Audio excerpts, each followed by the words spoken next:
এমন একটা সময় আসবে যখন ঈমানের উপরে অটল থাকাটা জ্বলন্ত কয়লা হাতে রাখার চাইতে কঠিন হবে। নবীজি বলেছেন সেই সময়ে সবর করাটা, ঈমানের উপরে টিকে থাকাটা, সমাজের সবাই একটা স্রোতে দৌড়ায়, তার বিপরীতে দৌড়ানো সহজ বিষয় নয়।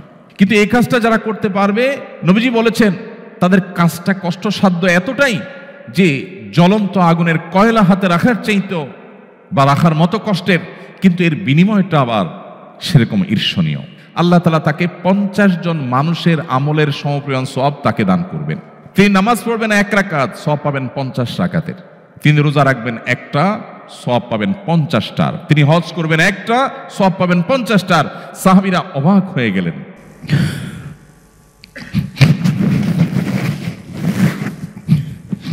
মাল্টিকালচারাল সোসাইটিতে যদি ইসলামকে বুকে ধারণ করে মাথা উঁচু করে হীনমন্যতাকে দূরে ঠেলে আপনি যদি আপনার দ্বীনকে নিয়ে আপনি প্রাউড করেন, আপনি যদি একজন ভালো এবং আদর্শ মুসলিম হিসেবে নিজেকে আপনি উপস্থাপন করতে পারেন, আপনার ফ্যামিলিকে যদি আপনি গড়ে তুলতে পারেন, সন্দেহাতীতভাবে এটা বহুমুখী চ্যালেঞ্জিং।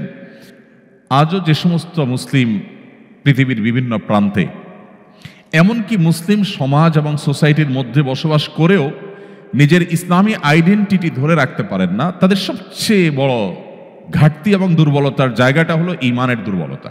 প্রতিকূল পরিবেশে নিজের ঈমানকে, মুসলিম আইডেন্টিটিকে যদি কেউ উঁচু করে সেটাকে নিরাপদ রাখতে পারে, তার আঁচলকে বাঁচাবার জন্য সে যদি সংগ্রাম করে টিকে থাকতে পারে, জ্বলন্ত কয়লা হাতে রাখার মতো এই কঠিন কাজটি যদি সে করতে পারে, নবীজি সাল্লাল্লাহু আলাইহি সাল্লামের হাদিসের এই ভবিষ্যৎবাণীর আলোকে এই সুসংবাদ সে পাবে। অস্ট্রেলিয়ার সিডনি প্রবাসী বাংলাদেশি ভাই বোন, practising Islam in multicultural society, যেটি আমাদের প্রত্যেকের জন্য, বিশেষ করে এখানে যারা আমরা উপস্থিত আছি, পৃথিবীর এমন কোনো প্রান্তে মানুষ বসবাস করছেন যেখানে বিভিন্ন ভাষা, বিভিন্ন ধর্ম, বিভিন্ন চিন্তা, বিভিন্ন দর্শন এবং বিভিন্ন ন্যাশনালিটির মানুষজন বসবাস করে। সেই রকম পরিবেশে একজন মুসলিমের ইসলাম কিভাবে সেফ থাকবে, নিরাপদ থাকবে, তার পথ ও পন্থা কি হবে, তার রোড ম্যাপ কি হবে, আমরা সে সম্পর্কে কোরআন এবং হাদিসের আলোকে 7টি পয়েন্ট আপনাদের সঙ্গে আজ শেয়ার করব ইনশাআল্লাহ। এই 7টি পয়েন্ট আমরা যদি আমাদের জীবনে সঠিকভাবে এবং যথাযথভাবে বাস্তবায়ন করতে পারি, আল্লাহ তাআলার উপর ভরসা রেখে আশা করা যায় আল্লাহ রাব্বুল আলামিন ঈমান এবং আমলের জন্য প্রতিকূল এবং শত বাধা বিপত্তির পরিবেশে থেকেও আমাদের ঈমান এবং আমলকে সেফ এবং নিরাপদ করবেন ইনশাআল্লাহ তাআলা। এই পুরো সৃষ্টি জগতের সবকিছুই আল্লাহ তাআলার সৃষ্টি।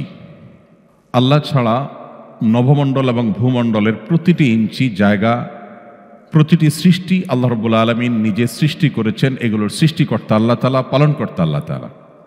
অতএব একজন মুসলিম, তার জন্য মৌলিকভাবে পৃথিবীতে এমন কোনো প্রান্ত নেই বা সৃষ্টি জগতের এমন কোনো প্রান্ত নেই যেখানে গমন করা, যেখানে যাওয়া কোরআন কিংবা হাদিসে মৌলিকভাবে নিষেধ, এমন কোনো জায়গা নেই। তার মানে একজন মুসলিম পৃথিবীর যে কোনো প্রান্তে, এমনকি পৃথিবী ছাড়িয়ে যদি মহাকাশে যায়, পৃথিবীর বাইরেও মানুষ যায়, কোরআন এবং হাদিসের কোথাও সে ব্যাপারে কোনো প্রকার মৌলিকভাবে নিষেধাজ্ঞা দেওয়া হয়নি। বরং আল্লাহ রাব্বুল আলামিন কোরআনে হাকিমের মধ্যে আমাদেরকে নির্দেশনা দিয়েছেন, যদি কোনো জায়গায় তোমার ঈমানের জন্য তুমি নিরাপদ পরিবেশ অনুভব না করো, তাহলে সেক্ষেত্রে তুমি পৃথিবীর যেখানে তোমার জন্য ঈমান আমলের প্র্যাকটিস করা সহজ হয় সেখানে তুমি সফর করবে। আল্লাহ তাআলা বলেছেন, কিয়ামতের দিন কিছু মানুষ আল্লাহর কাছে অভিযোগ করে বলবে, আল্লাহ, আমরা তোমার দ্বীনের উপর অবিচল থাকা, টিকে থাকার এই কষ্টসাধ্য কাজটি করতে আমাদের অসুবিধা হয়েছিল। সেদিন তাদেরকে বলা হবে, আলাম তাকুন আরদুল্লাহি ওয়াসিআ, আল্লাহর এই জমিন, এই সৃষ্টি জগৎ কি বিশাল ছিল না? তুমি কি চাইলে ফাতুহাজিরু ফিহা, সেখানে হিজরত করে যেতে পারতে না? তো এই আয়াত থেকে পরিষ্কারভাবে বোঝা যায় মুসলিম গোটা পৃথিবীর যে কোনো প্রান্তেই যেতে পারে, যে কোনো প্রান্তেই তার কাজ থাকতে পারে, সেটা শিক্ষার জন্য, সেটা গবেষণার জন্য, সেটা রিসার্চের জন্য, এমনকি সেটা বসবাসের জন্য হতে পারে। কিন্তু ইমানদারের কাছে সবচেয়ে ইম্পর্টেন্ট বিষয় হলো যে তার ঈমান এবং তার আমল নিরাপদে রাখতে পারছে কিনা। কারণ দৃষ্টি যদি শুধু মৃত্যু পর্যন্ত হতো, যেমন যাদের ইসলামের দৌলত নসিব হয়নি, ঈমান যাদের সৌভাগ্যে আসেনি, তাদের কাছে যেমন মৃত্যুটাই সব কিছুর সমাপ্তি, তাদের মতো যদি ঈমানদারের বিশ্বাস হতো, তাহলে একজন ঈমানদার তিনি তার ঈমান নিয়ে এতটা না ভাবলেও চলতো। যেহেতু ঈমানদারের দৃষ্টি আরো গভীরে, আরো দূরে, যাদের ঈমান নেই তারা যতটুকু দেখে ঈমানদার তার চাইতে আরো অনেক দূরে দেখে। আল্লাহ তাআলা ঈমানদারকে সে দূরবর্তী ভিশন দিয়ে সৃষ্টি করেছেন। মৃত্যু পরবর্তী অনন্তকালের যে যাত্রা, সেই যাত্রাকে আজকের যুগের বহু গবেষণা, বহু জ্ঞান গবেষণা, কিভাবে একটা মানুষ মাটির সাথে মিশে একাকার হয়ে যাওয়ার পরও তার মূল উপাদান ঠিকই থাকে এবং সেখান থেকে আবার তার পুনরায় সৃষ্টি করা সম্ভব, সেটি আজ বিভিন্ন গবেষণা দ্বারায় ইতোমধ্যে বোঝাটাকে সহজ করে দেওয়া হয়েছে। কোরআনে কারীমের পাতায় পাতায়, পৃষ্ঠায় পৃষ্ঠায় আল্লাহ রাব্বুল আলামিন আমাদেরকে এই বাস্তবতা, ঈমানের এই গুরুত্বপূর্ণ পাঠ, জীবনের আসল অধ্যায় মৃত্যু পরবর্তী অনন্তকাল সম্পর্কে আল্লাহ তাআলা তার বাস্তবতাকে তুলে ধরেছেন। আল্লাহ কোথাও বলেছেন, যখন তোমরা অস্তিত্বহীন ছিলে, তোমাদের কোনো অস্তিত্ব ছিল না, আল্লাহ তাআলা সেখান থেকে তোমাদেরকে অস্তিত্বশীল করেছেন। অস্তিত্বশীল হওয়ার পর তোমরা যখন হারিয়ে যাবে, তোমরা যখন মাটির সাথে মিশে যাবে, কিংবা আগুনে পুড়ে ছাই হয়ে ভস্ম হয়ে যাবে, কিংবা পানিতে ডুবে পচে গলে মাছের খাদ্যে পরিণত হয়ে যাবে, সেখান থেকেও তোমাদের মূল উপাদান, সেখান থেকে পুনরায় তোমাদের সৃষ্টি করা, এটা মোটেও আল্লাহর জন্য কঠিন নয়। যিনি শুরুতে তুলনাহীনভাবে কোনো প্রকার উদাহরণ ছাড়া তোমাদেরকে সৃষ্টি করতে পেরেছেন, সেখানে তোমাদের অস্তিত্ব শেষ হওয়ার পর পুনরায় সৃষ্টি করা তার জন্য তো আরো ইজি। কোরআনে কারীমে আল্লাহ তাআলা বিভিন্নভাবে আমাদেরকে বিষয় আলোচনা করেছেন। যেহেতু আমাদের দৃষ্টি অনেক দূরে, যেহেতু আমাদের টার্গেট জান্নাত, সো আমি পৃথিবীর যে কোনো প্রান্তে যেতে পারি। পৃথিবীর কোনো এমন স্থান নেই যে স্থান সম্পর্কে কোরআন এবং হাদিসে বলা আছে যে না, এই জায়গায় যাওয়া যাবে না। বরং আমাদেরকে নীতিমালা দেয়া আছে আমাদের ঈমানের জন্য, আমাদের আমলের জন্য। যেই জায়গা, যেই পরিবেশ যত বেশি সেফ হবে, নিরাপদ হবে, অথবা আমাদের দাওয়াতি কাজের জন্য যেই জায়গা যত বেশি পটেনশিয়াল হবে, সেই জায়গায় অবস্থান করার গুরুত্ব ইসলামের দৃষ্টিতে আমাদের জন্য ততটা গুরুত্বপূর্ণ হবে। এখন বিষয় হলো, আমরা যারা ইতোমধ্যে এমন একটি পরিবেশে বসবাস করছি, যেই পরিবেশে বিভিন্ন কালচারের, বিভিন্ন ধর্মের, বিভিন্ন দৃষ্টিভঙ্গির, বিভিন্ন বিশ্বাসের মানুষ বসবাস করে, তাদের মধ্যে আমরা বসবাস করতে গিয়ে আমাদের ঈমানকে কিভাবে আমরা নিরাপদে রাখবো, কিভাবে আমরা প্র্যাকটিসিং মুসলিম হব, তার জন্য সর্বপ্রথম এবং প্রধান করণীয় হলো আমাদের ঈমানটাকে শক্তিশালী করা। ঈমানটাকে শক্তিশালী করার মধ্য দিয়ে আমরা এই ধরনের প্রতিকূল পরিবেশের মধ্যেও নিজেদেরকে রক্ষা করতে পারব। সাহাবা ইকরাম রিদওয়ানুল্লাহি তাআলা আলাইহিম আজমাইন, তারা কিন্তু প্রতিকূল পরিবেশেই আল্লাহর সবচেয়ে প্রিয় পাত্রে পরিণত হয়েছিলেন। নবী করিম সাল্লাল্লাহু আলাইহি সাল্লাম যখন ইসলামের দাওয়াত সর্বপ্রথম দেন, যখন সবার আগে একজন নারী খাদিজা রাদিয়াল্লাহু তাআলা আনহা ইসলাম গ্রহণ করেন, তার আগে কোনো পুরুষ ইসলাম গ্রহণ করার সৌভাগ্য অর্জন করেনি। ইসলামের প্রথম ইসলাম গ্রহণকারী মানুষটি কোনো পুরুষ নয়, তিনি একজন নারী ছিলেন। এরপর যখন প্রথম অ্যাডাল্টদের মধ্যে প্রথম ইসলাম গ্রহণ করলেন আবু বকর সিদ্দিক রাদিয়াল্লাহু তাআলা আনহু, যুবকদের মধ্যে সবার আগে ইসলাম গ্রহণ করলেন আলী রাদিয়াল্লাহু তাআলা আনহু। এভাবে ধীরে ধীরে যখন ইসলাম প্রসারিত হতে লাগলো, তখনকার মক্কার পরিবেশটা তখনকার মুসলমানদের জন্য অনুকূল ছিল না প্রতিকূল? প্রতিকূল, সন্দেহাতীতভাবে প্রতিকূল ছিল। কারণ ইসলাম গ্রহণ করার পরই তাদের উপরে নির্যাতনের, জুলুমের স্টিম রোলার নেমে আসতো। প্রশ্ন হলো, সেই পরিবেশে বেলাল, আম্মার, সোহেব রিদওয়ানুল্লাহি তাআলা আজমাইন, সুমাইয়া রাদিয়াল্লাহু তাআলা আনহা, এই সমস্ত মানুষগুলোর উপরে নির্যাতনের হেন কোনো উপায় নেই যেটা অ্যাপ্লাই করা হয়নি।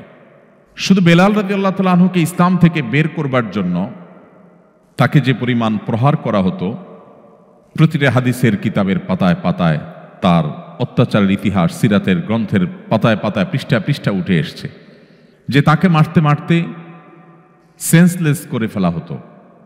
এবং মক্কার যে উত্তাপ তখন ছিল, সে উত্তপ্ত রোদের মধ্যে যে পাথর আগুনের মতো উত্তপ্ত হয়ে গেছে ভর দুপুরে, তাকে সে পাথরের উপরে শুইয়ে তার বুকের উপর আরেকটি আগুনের মতো গরম পাথর চাপা দিয়ে রাখা হতো। তার চামড়া সে উত্তাপে গলে রীতিমতো পাথর ঠান্ডা হয়ে যেত, শুধু মৃত্যু বাকি থাকত।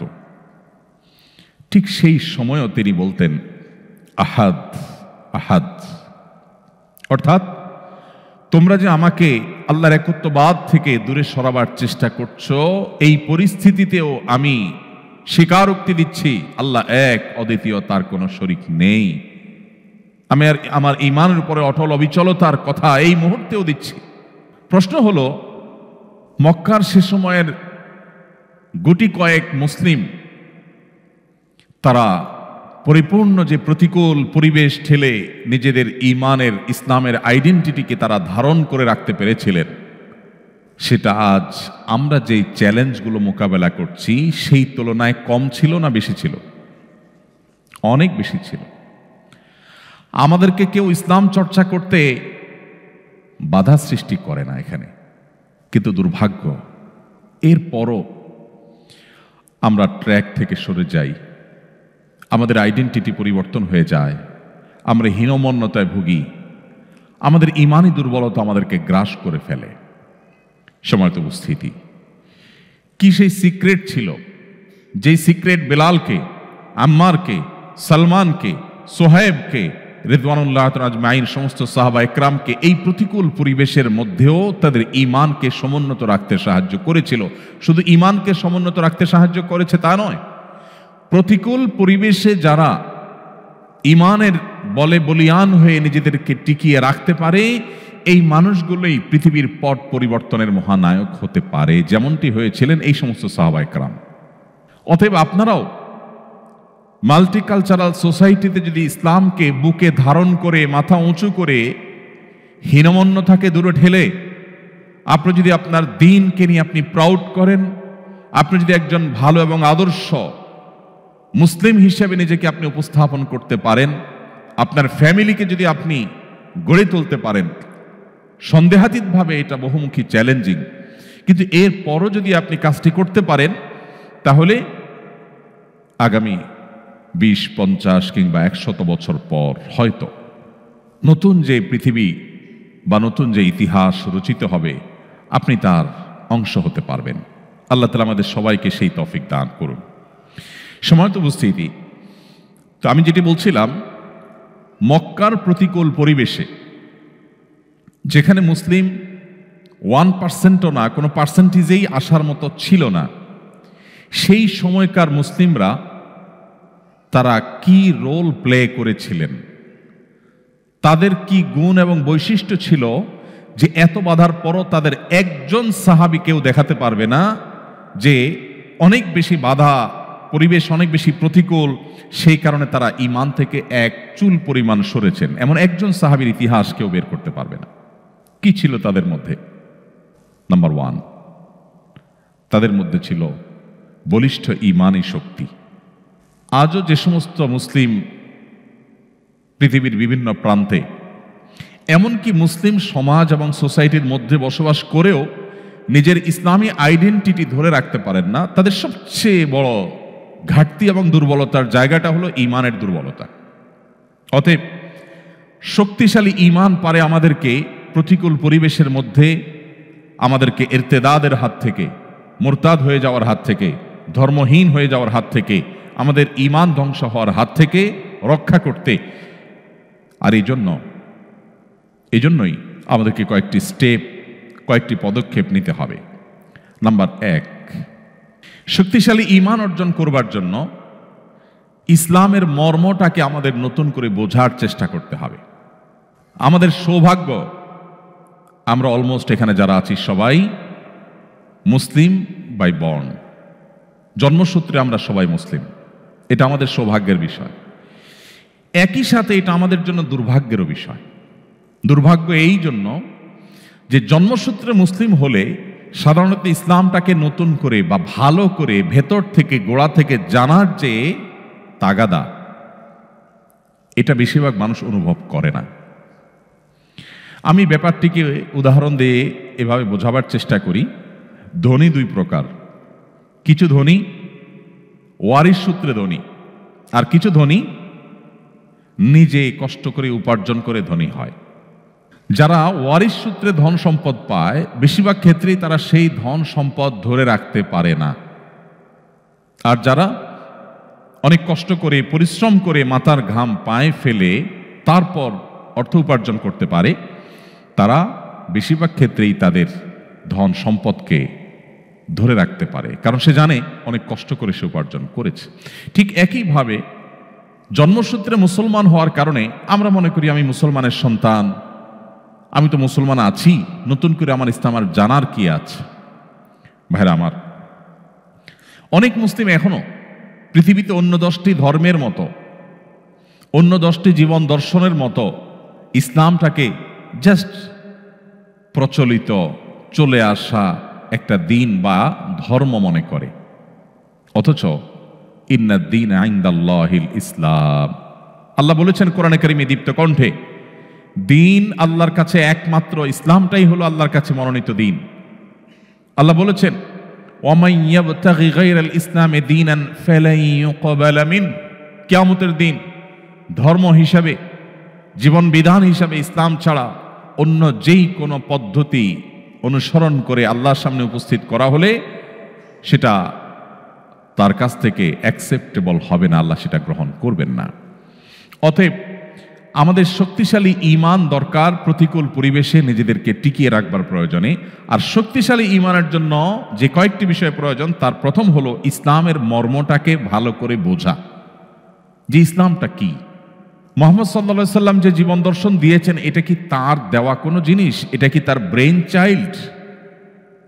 এটা কি সমাজ থেকে প্রচলিত অন্য 10টা মানুষের তৈরি বিভিন্ন সভ্যতা বা কৃষ্টির মতো একটা, নাকি এটা মহান আল্লাহর পক্ষ থেকে দেওয়া দিন? এই দিনের বৈশিষ্ট্যই বা কি?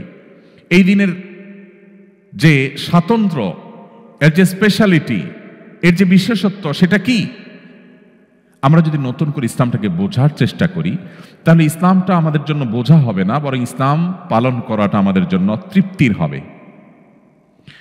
ঠিক একইভাবে আমাদের সন্তানরা যদি ইসলামকে শুরু থেকে বুঝে, গোড়া থেকে বুঝে, এর দার্শনিক দৃষ্টিভঙ্গিটাকে বুঝে, তাহলে সেক্ষেত্রে তারা ইসলামটাকে এনজয় করবে, ইসলামটাকে তারা তৃপ্তির সাথে পালন করবে, এবং ইসলাম পালন করাটা তাদের অন্য 10টা গতানুগতিক রেওয়াজ, রসম, সমাজের প্রচলনের মতো একটা বিষয় মনে হবে না।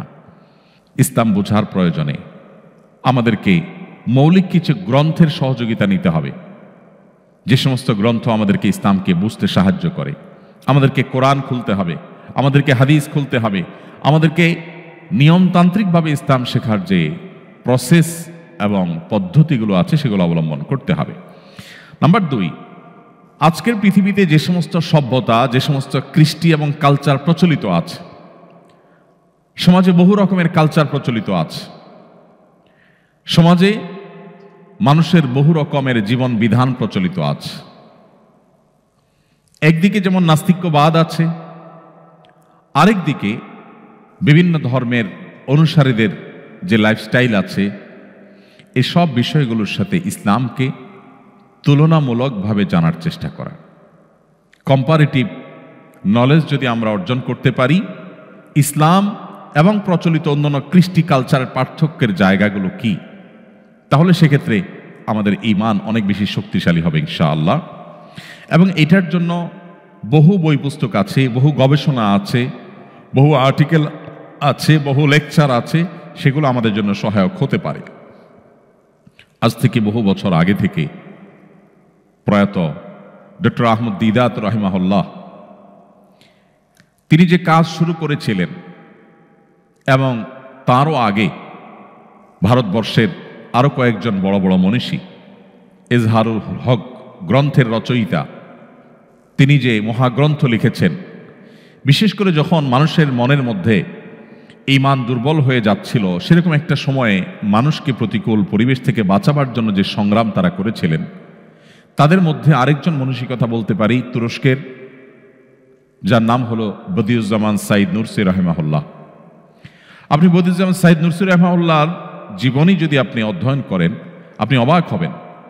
কামাল আতাতুর্কের সময় একটি মুসলিম সমাজকে, মুসলিম দেশকে পরিপূর্ণভাবে যখন ধ্বংস করে শেষ করে দেওয়া হয়, মুসলিম আইডেন্টিটির শেষ নিশানাটুকু যখন বুটের নিচে পিষ্ট করে দেওয়া হয়, একটা সমাজের খাঁজে ভাঁজে থাকা ইসলামের কণাগুলোকে ধুয়ে মুছে যখন পরিষ্কার করে দেওয়া হয়, আল্লাহর নাম উচ্চারণ করবার মতো কোনো মানুষ যখন ছিল না, এরকম একটা পরিবেশ অনেকটা করে ফেলতে যখন তারা সক্ষম হয়েছিল, তিনি জেলে থেকে কোরআনের নতুন আঙ্গিকে তাফসির শুরু করলেন এবং তরুণদেরকে, জেনারেল শিক্ষিত তরুণদেরকে, বিজ্ঞান মনস্ক তরুণদেরকে বিজ্ঞানে উন্নতি অগ্রগতির পাশাপাশি তাদের ঈমান এবং ইসলামের যে আইডেন্টিটি, সেটার উপরে তাদেরকে আবারও দারুণভাবে তাদের মনোবলকে চাঙ্গা করছিল, তাদের ঈমানকে শক্তিশালী করছিল। তার সে ঐতিহাসিক মহাগ্রন্থকে রাসায়েলুন নূর বলা হয়। আজকে যে সেখানে ইসলামের পক্ষে কথা বলার মতো মানুষ ধীরে ধীরে বাড়ছে, আবারও তারা যে কামব্যাক করেছে, এটার পেছনে বদিউজ্জামান সাইদ নুরসি রাহিমাহুল্লাহর অবদান নিয়ে বহু গবেষণা পৃথিবীতে হয়েছে, হচ্ছে, হয়তো আরও সামনে হবে। আমি শুধুমাত্র এই পার্টটুকু এনেছি যে আমরা যারা মাল্টিকালচারাল সোসাইটিতে থেকেও আমাদের ঈমানকে, ইসলামকে আমরা ধরে রাখতে চাই, তাহলে একদিকে ইজহারুল হক গ্রন্থ, অপরদিকে যেটার বাংলা অনুবাদ হয়েছে, ইংলিশ অনুবাদ আছে, অপরদিকে বদিউজ্জামান সাইদ নুরসি রাহিমাহুল্লাহর এই রাসায়েলুন নূর, অপরদিকে ডক্টর আহমদ দিদাত রাহিমাহুল্লাহ থেকে নিয়ে সমকালীন সময়ে ডক্টর জাকির নায়েক সহ যে সমস্ত স্কলাররা মানুষের এই সময়ে অন্তরে যে ঈমানের প্রতি সংশয় তৈরি হয়েছে নানা কারণে, সেটা দূর করবার জন্য যারা কাজ করছেন, বিশেষ করে ঈমানকে শক্তিশালী করবার জন্য অন্যান্য কৃষ্টি এবং কালচারের সাথে ইসলামের কালচারের যে কম্পারেটিভ আলোচনা তারা উপস্থাপন করেছেন, সেটা আমাদের ঈমানকে শক্তিশালী করতে অনেক বেশি কার্যকর ভূমিকা রাখে। অতএব আমাদের সন্তানদেরকে, আমাদের ছেলে মেয়েদেরকে যদি এই সমস্ত বইয়ের সাথে আগে থেকে পরিচিত করানো যায়, তারা যদি এগুলো সত্যি পড়ে শেষ করতে পারে, তাহলে আমি বিশ্বাস করি যে তারা শুধুমাত্র এই সমস্ত বাধা পেরিয়ে ঈমানদার হিসাবে ঠিকই থাকা নয়, বরং তারা ইসলামের দায়ী হওয়ার জন্য অনুপ্রাণিত হবে ইনশাআল্লাহ তাআলা। তৃতীয়ত, শক্তিশালী ঈমান অর্জন করবার জন্য আমাদেরকে যে সমস্ত চ্যালেঞ্জেস আছে আমাদের সামনে, আমাদের ঈমান এর জন্য যে চ্যালেঞ্জগুলো আজকের পৃথিবীতে আছে, সেই চ্যালেঞ্জগুলো সম্পর্কে জানা এবং সেগুলোর মোকাবেলার পদ্ধতিগুলো আলাদা করে জানা, এটা বিশেষভাবে গুরুত্বপূর্ণ। এবং সর্বশেষ যে বিষয়টি বলবো তা হলো যে আমাদের ঈমানের যে নবায়ন, এটা আমাদের প্রতিনিয়ত করতে হবে। প্রতিনিয়ত ঈমানের নবায়নটা শুধুমাত্র এই মাল্টিকালচারাল সোসাইটিতেই নয়, আপনি মুসলিম সোসাইটিতে বসবাস করলেও এটা রুটিন ওয়ার্ক। দুর্ভাগ্য আমাদের, আমরা যে একবার নিজেকে মুসলিম পরিচয় দিয়েছি, সেই পরিচয়ের উপর আমরা মৃত্যু পর্যন্ত টিকে থাকি। এর মধ্যে যে বারবার করে আমার ঈমানের মিটারকে বাড়াবার চেষ্টা করতে হয়, ঈমান যে উঠানামা করে, আমার ঈমানের মধ্যে যে কখনো সন্দেহের দানা বেঁধে যেতে পারে, সংশয় আসতে পারে, আমি যে সংশয়বাদের মধ্যে প্রবেশ করতে পারি, আমি যে নানাভাবে আক্রান্ত হয়ে ঈমান হারা হতে পারি, সেই চান্সের কথা আমরা বেশিরভাগ মানুষ ভুলে যাই। আমরা এখানে যারা আছি, অজু ভঙ্গের কারণ কি?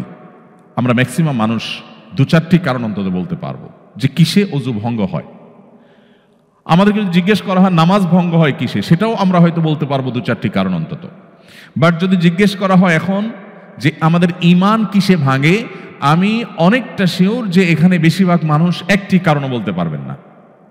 তার মানে ঈমান যে কখনো নষ্ট হয়ে যেতে পারে, ঈমান যে কখনো ভেঙে যেতে পারে, এই ধারণাই আমাদের নেই।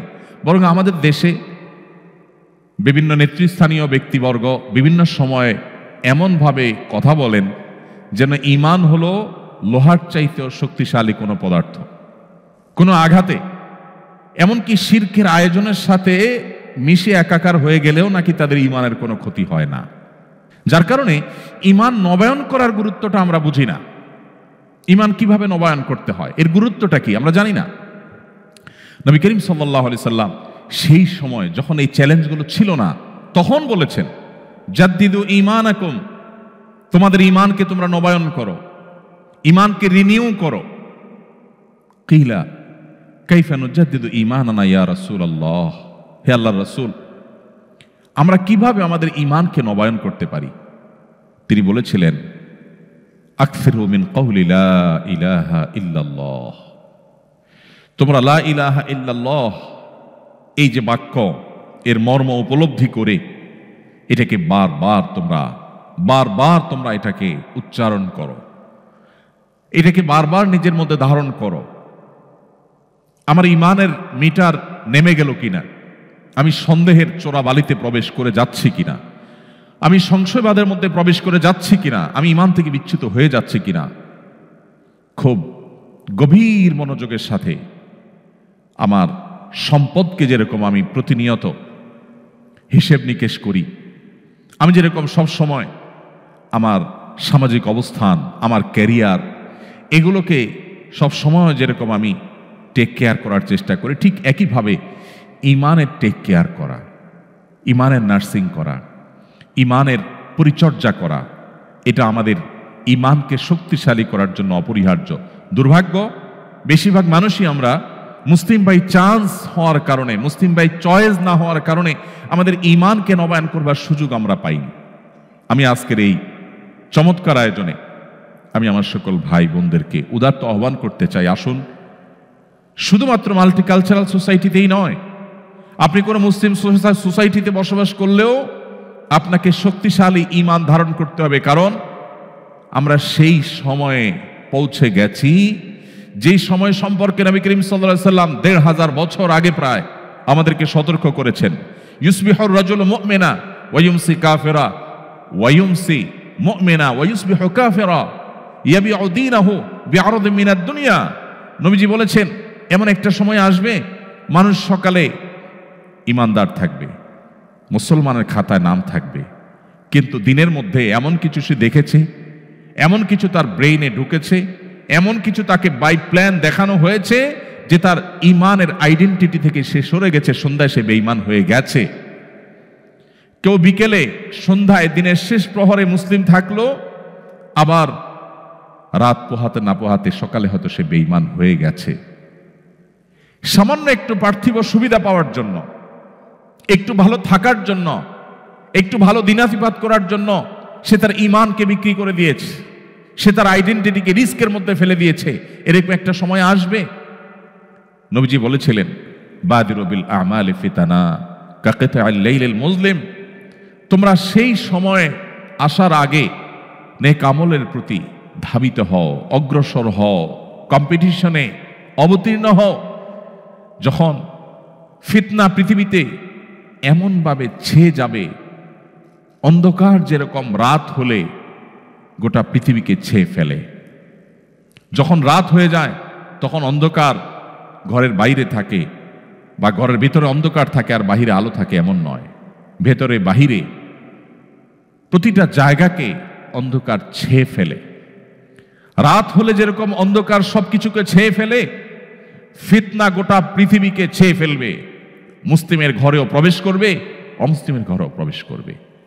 মুসলিম সোসাইটিতেও ফিতনা ঝেঁকে বসবে, মাল্টিকালচারাল সোসাইটিতেও ফিতনা ঝেঁকে বসবে। বাসার অভ্যন্তরেও ফিতনা প্রবেশ করবে, শিক্ষা প্রতিষ্ঠানেও ফিতনা প্রবেশ করবে। ভাইরা আমার, নবীজি সাল্লাল্লাহু আলাইহি সাল্লাম আমাদের বড় আপন ছিলেন। যুগ যুগ আল্লাহ তাআলা পৃথিবীর শুরু থেকে আজও পর্যন্ত নবী রাসূলদেরকে পাঠিয়েছেন মানুষের হেদায়েতের জন্য, মানুষকে গুমরাহি থেকে রক্ষা করবার জন্য। আমাদের নবীজি বলেছেন, কোন আগুন জ্বালাবার পর পতঙ্গ বা পোকা এসে যেরকম আগুন উপরে ঝাঁপ দিয়ে পড়ে এবং আত্মাহুতি দেয়, তোমরা সেরকম জাহান্নামে প্রবেশ করবার জন্য দলে দলে ছুটে বেড়াও, কখনো অর্থ উপার্জনের নামে, কখনো হায়ার এডুকেশনের নামে, কখনো তোমার সামাজিক অবস্থানের নামে, কখনো তোমার ক্যারিয়ারকে ডেভেলপ করবার নামে। এক এক সময় এক এক নামে তুমি জাহান্নামের দিকে যখন ধাবিত হতে থাকো, তুমি জানো না কোন দিকে যাচ্ছ। তুমি ছুটে চলেছ তোমার জাহান্নামমুখী সে যাত্রা এবং ছুটে চলাকে থামাবার জন্য। নবীজি বলেছেন, ওয়া আনা আখিযুন বিহুজুজিকুম মিনান নার, আমি তোমাদের কোমর ধরে ধরে টেনে টেনে জাহান্নাম থেকে বাঁচাবার চেষ্টা করি, এটা আমার দায়িত্ব। সেই নবীজি বলে গেছেন আমাদেরকে যে একটা সময় আসবে ফিতনা আসমান থেকে অনবরত পতিত হবে। কাওয়াকাইল মাতর, বৃষ্টির ফোঁটা যেরকম অনবরত টপ টপ করে পড়তে থাকে, ফিতনা এরকম করে পড়তে থাকবে। ভাইরা আমার, আমরা সম্ভবত সেই সময়টা এখন পার করছি। চতুর্দিকে ফিতনার যে ভয়াবহ অন্ধকার, যে ফিতনা আমরা হারিয়ে যাচ্ছি, যে ফিতনায় আমাদের অস্তিত্ব বিলীন হওয়া উপক্রম, ঠিক এরকম সময়ে যদি আমরা ঈমানের উপর অটল থাকতে পারি, তার বৈশিষ্ট্যটা কি, তার লাভটা কি? সুবহানাল্লাহ। তিরমিজি বর্ণিত আরেকটি হাদিসে নবী করিম সাল্লাল্লাহু আলাইহি ওয়াসাল্লাম বলেছেন, এমন একটা সময় আসবে যখন ঈমানের উপরে অটল থাকাটা জ্বলন্ত জ্বলন্ত কয়লা, আগুনের কয়লা হাতে রাখার চাইতে কঠিন হবে বা হাতে রাখার মতো হবে। নবীজি বলেছেন, সেই সময়ে সবর করাটা, ঈমানের উপরে টিকে থাকাটা, সমাজের সবাই একটা স্রোতে দৌড়ায়, তার বিপরীতে দৌড়ানো সহজ বিষয় নয়। কিন্তু এই কাজটা যারা করতে পারবে, নবীজি বলেছেন তাদের কাজটা কষ্টসাধ্য এতটাই যে জ্বলন্ত আগুনের কয়লা হাতে রাখার চাইতে বা রাখার মতো কষ্টের, কিন্তু এর বিনিময়টা আবার সেরকম ঈর্ষণীয়। তিনি বলেছেন 50 জন মানুষ আমল করে যে পরিমাণ সওয়াব পাবে, ওই সময় এই রকম প্রতিকূল পরিবেশে যিনি নিজের ঈমানকে, নিজের আইডেন্টিটিকে, নিজের আমলকে, নিজের মুসলমানিত্বকে যে ব্যক্তি বুলন্দ করে রাখবে, উঁচু করে রাখবে, ধরে রাখতে পারবে, আল্লাহ তাআলা তাকে 50 জন মানুষের আমলের সমপরিমাণ সওয়াব তাকে দান করবেন। তিনি নামাজ পড়বেন 1 রাকাত, সওয়াব পাবেন 50 রাকাতের। তিনি রোজা রাখবেন একটা, সওয়াব পাবেন 50টার। তিনি হজ করবেন একটা, সওয়াব পাবেন 50টার। সাহাবীরা অবাক হয়ে গেলেন নবীজির এই কথা শুনে। তখন তো সেরকম কোনো পরিবেশ ছিল না, ঈমানের জন্য অনুকূল পরিবেশ ছিল মদিনাতে। নবী করিম সাল্লাল্লাহু আলাইহি ওয়াসাল্লাম এই কথা শুনে তারা জিজ্ঞাসা করলেন, হে আল্লাহর রাসূল, আপনি যে বলছেন তখনকার মানুষেরা প্রতিকূল পরিবেশে ঈমানের উপরে টিকে থাকতে পারলে একজনে 50 জনের সওয়াব পাবে, সেই 50 জন কি আমাদের 50 জন নাকি তাদের সময়ের 50 জন? নবীজি তখন বলেছেন, আরে না, তাদের সময়ের না, তোমাদের মতো 50 জনের সওয়াব তারা পাবে। আল্লাহু আকবার। সাহাবায়ে কেরামের যে মর্যাদা, সেটা নতুন করে বলার অপেক্ষা রাখে না। কিন্তু প্রতিকূল পরিবেশে নিজের ঈমানকে, মুসলিম আইডেন্টিটিকে যদি কেউ উঁচু করে সেটাকে নিরাপদ রাখতে পারে, তার আঁচলকে বাঁচাবার জন্য সে যদি সংগ্রাম করে টিকে থাকতে পারে, জ্বলন্ত কয়লা হাতে রাখার মতো এই কঠিন কাজটি যদি সে করতে পারে, নবীজি সাল্লাল্লাহু আলাইহি সাল্লামের হাদিসের এই ভবিষ্যৎবাণীর আলোকে এই সুসংবাদ সে পাবে। আল্লাহ তাআলা আমাদের সবাইকে শক্তিশালী ঈমানের অধিকারী হওয়ার মধ্য দিয়ে এই প্রতিকূল পরিবেশে আমাদের ঈমানকে, আমাদের আইডেন্টিটিকে, আমাদের ইসলামকে আল্লাহ তাআলা সেফ এবং নিরাপদ রাখার তৌফিক দান করুন। সময়ত ভাইরা, এই জন্য আমাদেরকে ঈমান নবায়ন করতে হবে। এই যে আমরা আজকে এখানে এসেছি, এটা আমাদের পার্ট অফ ঈমান নবায়ন। এটা আমাদের ঈমান রিনিউ করার একটা পার্ট। আমরা ঈমান নিয়ে আলোচনা করছি। সাহাবায়ে কেরাম রিদওয়ানুল্লাহি তাআলা আজমাইন তারা বলতেন, ইজলিস বিনা নুমিনু সাহাতান, আসো একটু বসো, একটু ঈমান নিয়ে কথা বলি। আজ আমরা কত গল্প, কত আড্ডা দিই, কত মজলিস আমাদের হয়, কিন্তু আমরা ঈমান নিয়ে কথা বলি না। ভাইরা আমার, আপনারা নিশ্চয়ই হাদিসটি শুনেছেন যে হানজালা রাদিয়াল্লাহু তাআলা আনহু, তিনি যখন হঠাৎ করে দেখতে পেলেন আবু বকর রাদিয়াল্লাহু তাআলা আনহুকে, তিনি ছুটে চলছিলেন নবীজির কাছে। তাকে দেখে থামালেন, ভাই হানজালা, তুমি এরকম ব্যাকুল হয়ে, পাগল পরা হয়ে কোথায় ছুটছো, কি হয়েছে এমন? তিনি বললেন, ভাই আর বলো না, নাফাকা হানজালা, হানজালা তো মুনাফিক হয়ে গেছে, হানজালা মুনাফিক হয়ে গেছে। আবু বকর রাদিয়াল্লাহু তাআলা বলেন যে, আরে কি মুনাফিক হয়ে গেছে, কি হয়েছে তোমার? বলেন, ভাই আবু বকর, আমি যখন নবীজির মজলিসে উপস্থিত থাকি, তার সামনে থাকি, কোরআনের আয়াত যখন শুনি, তখন আমার ঈমান আমি যথেষ্ট নিজের মধ্যে অনুভব করি। আল্লাহর প্রতি বিশ্বাস অটল থাকে, অবিচল থাকে। কিন্তু যখনই আমি আমার কাজে কর্মে চলে যাই, কর্মস্থলে চলে যাই, এই যে মাল্টিকালচারাল সোসাইটিতে যখন চলে যাই বা এমন কোনো পরিবেশে চলে যাই যে পরিবেশে আমার ঈমানের কথা খুব বেশি বলা হয় না, তখন আমি নিজের মধ্যে পরিবর্তন অনুভব করি। এই যে পরিবর্তন অনুভব করি, এই জন্য আমার মনে হলো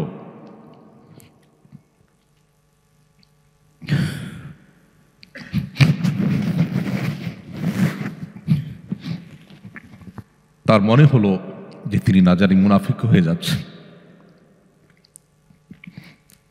দুর্ভাগ্য আমাদের যে আমরা নিজেদেরকে মুসলিম দাবি করি, আমাদের কোনো অ্যাসেট ছুটে গেলে সেটা নিয়ে আমাদের অনেক পেরেশানি হয়। দেশে হয়তো আমার কোনো অ্যাসেট আছে, সেটা কেউ দখল করে ফেলছে, এটা নিয়ে আমাদের অনেক পেরেশানি হয়, হওয়াটা স্বাভাবিক। কিন্তু আমার ঈমান দুর্বল হয়ে যাচ্ছে কিনা, আমি কুফরের কাছাকাছি চলে যাচ্ছি কিনা, আমার ইসলাম দুর্বল হয়ে পড়ছে কিনা, সেটা নিয়ে আমাদের তেমন কোনো পেরেশানি হয় না, সেটা নিয়ে আমাদের কোনো চিন্তা হয় না। মুহাম্মদ সাল্লাল্লাহু আলাইহি সাল্লাম যখন উপস্থিত ছিলেন, মদিনার ইসলামী রাষ্ট্র, সমাজ, সোসাইটি যখন ছিল, সেরকম একটা দারুণ সোনালী সময় যখন ছিল, তার ভেতরে অবস্থান করে যদি হানজালা নিজের ঈমান নিয়ে চিন্তিত হতে পারে, তাহলে আপনি আমি কিভাবে মাল্টিকালচারাল সোসাইটিতে বসবাস করে আমাদের ঈমান নিয়ে নিশ্চিন্ত হয়ে বসে থাকতে পারি? প্রিয় ভাইরা, ঈমানকে সেভ করার জন্য, ঈমান নিয়ে আপনার ব্যাকুলতা, আপনার বিচলিত হওয়া, ঈমান নিয়ে আপনার পেরেশানি, ঈমান নিয়ে আপনার ভাবনা, এটাই আপনাকে সেভ করার জন্য সবচেয়ে বড় সহযোগিতা করবে ইনশাআল্লাহ। এই জন্য আমাদেরকে ঈমান নবায়ন করতে হবে। এখানে আমরা এসেছি ঈমান নবায়নের জন্য। আমরা ঈমানের কথা বলবো, ঈমানের কথা শুনবো, ঈমানের আলোচনা করব, ঈমানের পর্যালোচনা করব। এই বিষয়গুলো আমাদেরকে ঈমান নবায়ন করতে সাহায্য করবে ইনশাআল্লাহ। তাহলে প্রথম পয়েন্ট আমি শেষ করলাম 7টি পয়েন্টের। মাল্টিকালচারাল সোসাইটিতে ইসলাম প্র্যাকটিস করবার জন্য প্রথম যে বিষয়টি প্রয়োজন, সেটি হলো শক্তিশালী ঈমান। আল্লাহ রাব্বুল আলামিন সেই শক্তিশালী ঈমান আমাদের সবার বক্ষে ধারণ করার তৌফিক দান করুন। নাম্বার 2, দ্বিতীয়ত যে বিষয়টি প্রয়োজন তা হলো দ্বীনের বেসিক বিষয়গুলোর জ্ঞান। একজন মুসলিম হিসাবে এটি আমাদের অর্জন করা অপরিহার্য। আমি যেটি একটু আগে বলছিলাম যে আমরা অনেকেই শুধুমাত্র মুসলিম ঘরে জন্মগ্রহণ করেছি, মুসলিম ফ্যামিলিতে বেড়ে উঠেছি, এই কারণে নিজেদেরকে মনে করি যে আমি মুসলমান হিসাবে আমার যতটুকু জানা দরকার, সম্ভবত আমার কাছে সাফিসিয়েন্ট নলেজ এবং ইলম আছে, অথচ আমি নিয়মতান্ত্রিকভাবে ইসলামটা শেখার চেষ্টা করিনি। আপনারা সবাই জানেন, উন্নত দেশে আপনারা বসবাস করেন, একজন মানুষ যদি ঝাড়ুদারের কাজ করতে হয়, ক্লিনারের প্রফেশনে যদি কেউ কাজ করতে হয়, তাকেও ট্রেনিং নিতে হয়, তাকেও নিয়মতান্ত্রিক সেটার জন্য শেখা, প্রশিক্ষণ নেওয়ার কাজগুলো আঞ্জাম দিতে হয়, তারপর সে তার কাজটাকে প্রপারলি করতে পারে। অথচ ইসলামটা আমাদের শেখার কোনো প্রয়োজন আমরা অনুভব করি না। আমরা কয়জন নিয়মতান্ত্রিকভাবে ইসলামের বেসিক বিষয়গুলোকে শেখার চেষ্টা করেছি? এখন ইসলাম শেখার জন্য একেবারে গোড়া থেকে বেসিক বিষয়গুলো শেখার জন্য বহু অপশন এখন দুনিয়াতে আছে। ডক্টর বেলাল ফিলিপসের অনলাইন ইসলামী বিশ্ববিদ্যালয় যেমন আছে, এখন সেটা জেনারেল বিশ্ববিদ্যালয়ে পরিণত হয়েছে, নাম পরিবর্তন হয়ে অনলাইনে। এবং সেটার বাইরে আমাদের দেশে অনেকগুলো প্ল্যাটফর্ম হয়েছে, যে প্ল্যাটফর্মগুলোতে আমরা চাইলে আমাদের দ্বীনকে নতুন করে আমরা জানতে পারি, শিখতে পারি। সো মাল্টিকালচারাল সোসাইটিতে ইসলামকে প্র্যাকটিস করার জন্য, ঈমানকে রক্ষা করবার জন্য আমাদের দ্বিতীয় যে জিনিসটি প্রয়োজন, সেটা হলো দ্বীনের একান্ত জরুরি যে বিষয়গুলো আছে সেগুলো খুব ভালো করে জানা। আমাদের মধ্যে যখন ইসলামিক নলেজের কোনো গ্যাপ থাকবে, সেই গ্যাপের মধ্য দিয়ে সংশয়ে ঢুকে পড়বে, সন্দেহ ঢুকে পড়বে, ইরতেদাদের ফিতনা ঢুকে পড়বে, ঈমান হারা হওয়ার কুফুরের ফিতনা ঢুকে পড়বে, আমাদের নিজের অজান্তে নিজের মধ্যে সন্দেহের দানা তৈরি হবে। প্রিয় ভাইরা, এই জন্য আমাদেরকে দিনের বেসিক ইলম অর্জন করতে হবে। এই ধরনের প্রোগ্রাম, এই ধরনের আয়োজন, এটা দিনের বেসিক ইলম অর্জন করার কোনো উপায় নয়। এগুলো থেকে হয়তো আমরা মোটিভেশন নিতে পারি, কিন্তু দিনের বেসিক ইলম অর্জন করার জন্য নিয়মতান্ত্রিক আপনাকে এখানে কোনো মসজিদে নিয়মতান্ত্রিক কোনো সেখানের কোনো ক্লাস ভিত্তিক পদ্ধতি, অনলাইনে অফলাইনে কোনো বই ভিত্তিক প্রচেষ্টা আপনার থাকতে হবে। আমি একটি বইয়ের কাজ অনেক আগে থেকে শুরু করেছি, যে একজন মুসলিম ইসলামের বেসিক বিষয়গুলো শেখার জন্য তাকে যা জানতে হবে, যা না জানলে নয়, সেগুলোকে আমরা হয়তো 250 থেকে 300 পৃষ্ঠার একটা পেজের একটা বই হবে। এই বইয়ের কাজ আমরা শুরু করেছি, আশা করছি নভেম্বর ডিসেম্বরের মধ্যে সেটা আমরা হাতে দিতে পারবো মানুষের। এটা হয়ে গেলে আমরা হয়তো কিছু কাজ যেটা আমরা ভাবছি যে বেসিক ইসলাম মানুষের শেখা দরকার, বোঝা দরকার, একেবারে ঈমান থেকে নিয়ে জানাজা পর্যন্ত, সেটা হয়তো আমরা কিছুটা দেওয়ার চেষ্টা করব। এর বাইরে আরও বহু বই হয়তো বাজারে আছেই ইতিমধ্যে, সেগুলো আমাদেরকে পড়ে দিনের বেসিক ইলম অর্জন করতে হবে। বেসিক ইলম অর্জন না করার ফলে দেখা গেল যে একটা সংশয় আমার মধ্যে তৈরি হয়, আমি এটার উত্তর জানি না, তো সেটার উত্তর জানা দরকার। বেসিক ইলম অর্জন করার জন্য একটা সহজ রোড ম্যাপ আপনাদেরকে আমি দেই, সেটা হলো প্লিজ একটি বারের জন্য একটি কোরআনে কারিমের অনুবাদ গ্রন্থ, ইংলিশে বাংলায় যেটা আপনার জন্য সহজ হয়, আপনি একটা কোরআনে কারিমের ট্রান্সলেট কপি আপনার কাছে রেখে, অথবা আজকাল মোবাইলে ডাউনলোড করে বা বিভিন্ন ডিভাইসে ডাউনলোড করে আপনি প্রতিদিন আধা পৃষ্ঠা করে 2-4-5 লাইন করে পড়ে পুরো কোরআনটাকে আপনি শেষ করেন। আমি আপনাকে আল্লাহর উপর ভরসা রেখে এই নিশ্চয়তা দিতে পারি যে আপনি আপনার ঈমানকে সেভ করার জন্য সবচেয়ে সহজ উপায় হলো ইসলামের বেসিক ইলম অর্জন করার জন্য কোরআনে কারিম শুরু থেকে শেষ পর্যন্ত বুঝে পড়া। আপনি অলৌকিকভাবে, অবিশ্বাস্যভাবে নিজেকে সেভ করতে পারবেন। অতএব দ্বিতীয় পয়েন্ট হলো আমাদেরকে ইলমে দ্বীন অর্জন করা, এবং তার একটা স্টেপ হতে পারে কোরআনে কারিম বুঝে পড়া। আপনি নিজে একা বুঝে না পড়তে পারলে আপনার মসজিদের ইমাম সাহেব আছেন, সম্মানিত ওলামা একরাম আছেন, এখানে অনেক দক্ষ ওলামা একরাম আছেন মাশাআল্লাহ, তাদের শরণাপন্ন হতে পারেন, তাদের গাইডলাইন নিয়ে আপনি এটা করতে পারেন। মসজিদগুলো থেকে এই ধরনের উদ্যোগ হতে পারে। বাংলাদেশের ইতিহাসে বিশেষ করে যখন ইংরেজ শাসন আমলে একটা পর্যায়ে এসে কঠিন থেকে কঠিনতর পরিস্থিতি হয়েছিল মুসলমানদের জন্য, হিন্দুরা এবং তখনকার শাসকরা মিলে যে সমস্ত পরিবেশ সৃষ্টি করেছিল, মুসলিমদের মধ্যে কুসংস্কার ঢুকে পড়েছিল, মুসলিমরা নিজেদের আত্মপরিচয় যখন হারিয়ে ফেলছিল, তখন হাজী শরীয়তুল্লাহ রহমতুল্লাহ আলাইহির মতো মানুষেরা মাথা উঁচু করে দাঁড়িয়েছেন এবং পুরো জাতিকে আবার ইউটার্ন করিয়েছেন। কোথাও হাজী শরীয়তুল্লাহ, কোথাও তুরস্কের বদিউজ্জামান সাইদ নুরসি রাহিমাহুল্লাহ। যুগে যুগে যুগ সংস্কারগণ অধঃপতন থেকে মুসলিম জাতিকে রক্ষা করবার জন্য এসেছেন। আল্লাহ তাআলাই যুগ সংস্কারকদেরকে পাঠান। নবী সাল্লাল্লাহু আলাইহি ওয়াসাল্লাম হাদিসে বলে গেছেন, প্রতি 100 বছরের মধ্যে একজন করে সংস্কারক আছে, যেই সংস্কারকের কাজ হয় অধঃপতিত মুসলিম জাতিকে আবার উদ্ধার করবার চেষ্টা করা। অতএব সেই প্রচেষ্টার অংশ হিসেবেই দিনের বেসিক বিষয়ের ইলম যখন আমরা অর্জন করব, ইনশাআল্লাহ ইলম আমাদেরকে, কোরআন হাদিসের ইলম আমাদেরকে সেভ করবে মাল্টিকালচারাল সোসাইটিতে আমাদের ঈমান এবং আমলের জন্য যে থ্রেডগুলো আছে সেগুলো থেকে। নাম্বার 3, 5 ওয়াক্ত নামাজকে সর্বোচ্চ গুরুত্বের সাথে আদায় করা। নামাজের যে পাওয়ার, নামাজের যে শক্তির জায়গাটা, এটা আমরা অনেকেই অনুভব করি না। আমরা মনে করি নামাজটা জাস্ট আল্লাহ অর্ডার করেছেন তাই আমাকে পালন করতে হয়। নামাজের যে একটা স্পিরিচুয়াল, আধ্যাত্মিক বিশাল বড় পাওয়ারের জায়গা আছে, এটা আমরা অনেকে অনুভব করি না। এই জন্য ঈমানের পর ইসলামের সবচেয়ে বড়, সবচেয়ে গুরুত্বপূর্ণ বিধানের নাম হলো 5 ওয়াক্ত নামাজ। ঈমানের পর 5 ওয়াক্ত নামাজের চাইতে গুরুত্বপূর্ণ বা ইম্পর্টেন্ট কোনো বিধান ইসলামে আর নেই। বিষয়টা এত গুরুত্বপূর্ণ যে কোরআনে কারিমে সলাতুল খৌফ সম্পর্কিত একটা ধারণা দেওয়া হয়েছে, বিধান দেওয়া হয়েছে। আপনারা অনেকেই তেলাওয়াত করেন, অনেকে জানেন। যদি কেউ সম্মুখ সমরে লিপ্ত থাকে, মুখোমুখি যুদ্ধ যেটাকে বলে, আগের যুগে যেটা হতো, সেই মুখোমুখি যুদ্ধে যদি কেউ রত থাকে, এমত অবস্থায় তার নামাজ পড়ার যখন সময় হবে তখন তিনি কিভাবে নামাজ পড়বেন? যোদ্ধাদের, সৈনিকদের একটা দল তারা শত্রুপক্ষের সঙ্গে লড়াই করবে, আত্মরক্ষা করবে। আরেকটা দল একজন ইমামের অধীনে 1 রাকাত নামাজ পড়বে। 1 রাকাত নামাজ পড়ে শেষ করার পর তারা চলে যাবে।